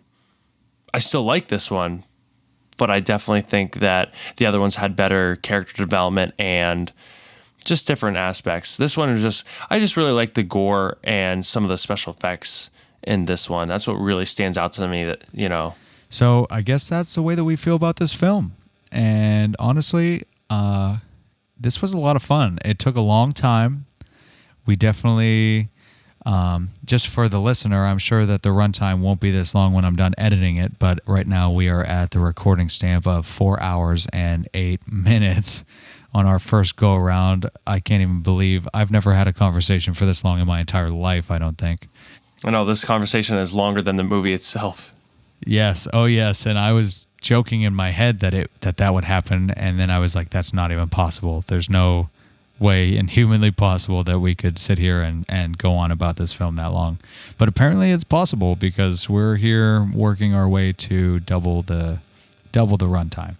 So finishing this all out, that is pretty much entirely how we feel about the movie. I'm sure we missed a few things. I'm sure that there are some things that you, the listener, would like to have a discussion about how you felt, and maybe, if you have anything that's kind of noteworthy or feels like brings up a good discussion, we'll bring that up in a follow-up section in one of our next episodes if you email us at don'tspillthepopcorn@gmail.com. Moving on to the last couple portions of this episode, Dylan, do you got anything coming up? Is there anything going on in the future here that these listeners should know about going on with any of your personal endeavors? With my personal stuff, other than just that short that I am making right now, it's not official yet, but I'm pretty sure it's going to be called Who's There. So we'll see. That's really all I have right now. Okay. Very excited for this one. Very excited for him to start working on that because I love getting those Snapchats of, hey, what do you think this looks like? And I'm just like, before I even think about responding with critiques, I'm like, with just sitting there with my jaw dropped, wishing that I could be there, being able to touch it and look at it and like replay shit as much as I want, but I can't have it. That's one thing that's always bothered me. That's one thing that's always bothered me about being on this side of the fence. Is because I'm always stuck just being like, oh, I just want a piece of it. I just want a little piece of what you're looking at. So now I'll be stuck on this side of the fence with the podcasts. Yeah. You'll be editing those, so I'll feel it. Yeah, you'll just be waiting around, and who knows how long, because they do say that editing a podcast usually takes about double the time that the runtime is. You got some time. Yeah. So who knows? I'm definitely going to time it. See how long it takes me. I might have to break it up into a couple chunks.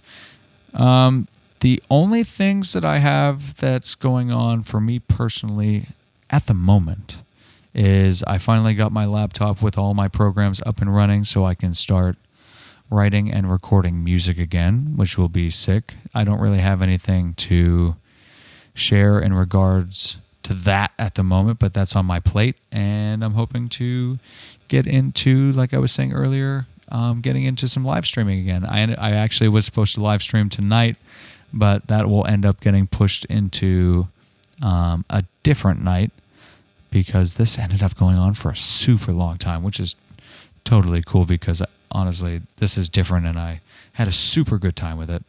So that's it. Besides those two things, yeah, I had a really good time. I definitely can't say that enough, for sure.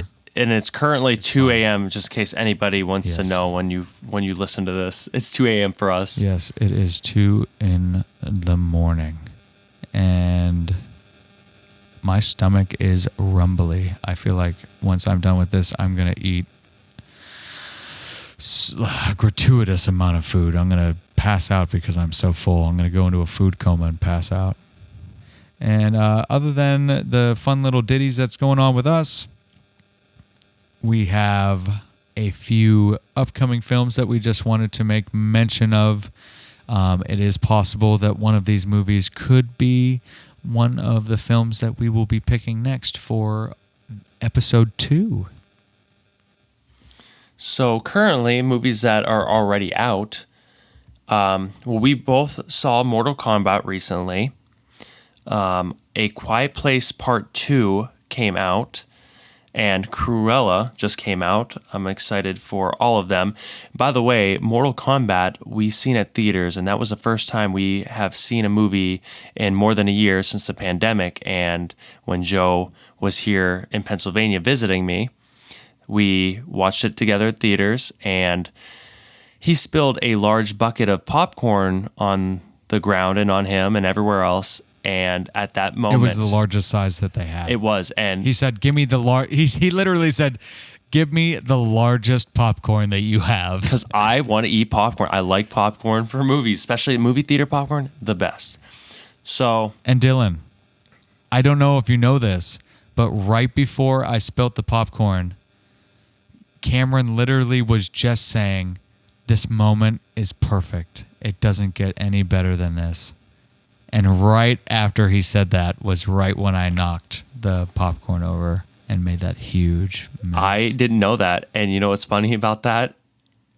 It still was perfect because that's what inspired this podcast. This is your baby, man. Like, I'm happy to be here. Thank you for doing this because this is a lot of work and I can tell you've already done so much. So Mortal Kombat is the first movie we've seen and we spilled the popcorn. And again, thanks, Joe, because this is great. So Joe, how about you? Any movies coming up in June? Yeah, June. June is here, my friend. June is here. Summer is popping, and let me tell you what, dude, it finally reached over 100 degrees here in Tampa. Oh my today. God, that is so much. It was hot, dude. It was tough. Like, it was like so hot that it felt like wind was blowing really hard on my eyeballs. You know, like when the wind's blowing on your eyes, you can't open your eyes. Did you feel like you were in an oven? That's how hot it felt. It felt like I couldn't even open my own eyes. It was so hot. That sounds fun. It was definitely, it was tough. So yeah, here we are in June, and movies that are coming up that we might be having our eye on are The Conjuring, The Devil Made Me Do It, Fatherhood, Luca, Hitman's Wife's Bodyguard, Peter Rabbit 2, and Those Who Wish Me Dead. That's an exciting list. We'll have to see. Yeah, it's not too bad. I mean, I'm sure that there are some other movies. We'll be keeping an eye out to see if there's some other things that pop up or some things that just aren't being necessarily advertised the best at the moment, because sometimes that does happen. Sometimes things just get pushed harder than other things because money. So with all that being said, I think that this was an interesting experience. I definitely would not rather be sharing this with anyone else, because what better to have a co-host than with the great independent filmmaker, Dillon Pickle Hoffman himself. Thanks, buddy. And I couldn't imagine doing this with anybody else either, because like I said, you have put so much work into this and I'm proud of you. Like, all the steps you've been doing to make this happen, it seems like you've already been working on this podcast for such a long time now, but really this is all just starting and you seem so established, and I'm very proud of you. And I can't wait to see where we go with this. Thanks, man. Well, hopefully people will feel the same way. And when they come by and they hang out and they hit that play button and they listen to us, every time that they're done listening, they'll remember, don't spill the popcorn.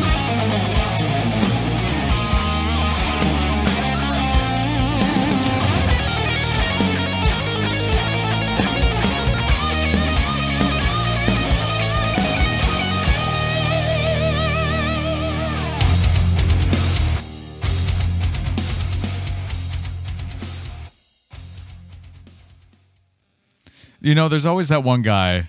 There's always that one goddamn guy who's got to clap the loudest in an audience. You know what I mean? Like the guy that's just... Because there's the whistler, but there's also the clapper. The goddamn clapper. Just got those hands, those like deep palms that just make that... I'm the clapper, man. I can break some eardrums with these claps. And you're My tall dad's a too, so whistler. everyone can point you out. They like know, they'll see that you're the... they'll see that Like, you're the who's this son of clapper a 'cause you're bitch so clapping tall. over here? Hey, film fanatics, wait, you're sorry. listening to the bear. Sorry. I forgot to tell you. Suck it. My cat's scratching. Told you. Martini, the weenie. She was just taking a shit, I think. She smelled like a litter box. Litter. I didn't even want to go in this far into it. I might end up But we're cutting here. it out. I don't know. Yeah, I'm here. We're at the end of Tangent Street, Tangent Highway. Don't be afraid to cut my tangents out too, because there's plenty of Tangent tangents highway. on my end. Oh my goodness. And there's no red lights on Tangent Highway. It's nothing but green lights all the way down the road, baby. We're going to have a lot more of them. Yeah, till you get into to a pile up. That's pretty much the only way you end up landing at the end of a tangent. I'm trying to think of what I actually want to say now to say that, like, how do I want to come off of this trailer thing? Like, oh yeah, doesn't that sound good? I don't know. No, you don't have to comment on it. No, because I don't. Okay. Okay. Doesn't that just sound real good? Don't that sound That the sounds goodest? real pretty. That sounds like a good trailer. Mm-hmm. You know, Dylan, I really love that voice that you're working on there. I really like. I like what you're doing there. Thank you. It took a lot out of me. I actually am ready for bed now. I thought that you were going to pop out the chocolate rain voice right there. Dude, I almost was going to. Maybe I should try it that way real quick. Yeah, just go ahead. Go ahead. Just give it a shot. As a result, Tara, I can't do it. Names, I can't.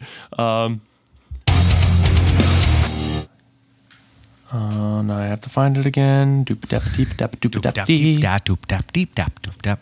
Scoop a dappa deep dappa scoop a dappa deep dappa scoop a dappa deep dappa. When I felt I decided to go with the Pop-Tart because it's quieter.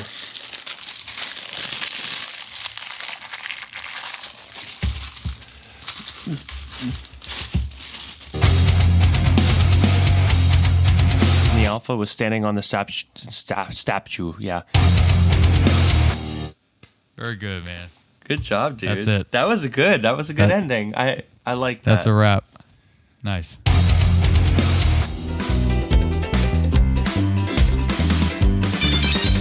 Viva Las Vegas. Viva Las Vegas.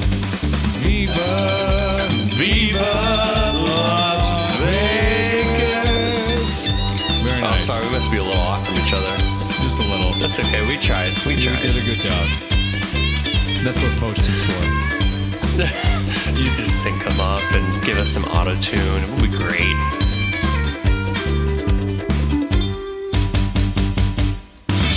That's how I'm going to end the bloopers. Carol Baskin.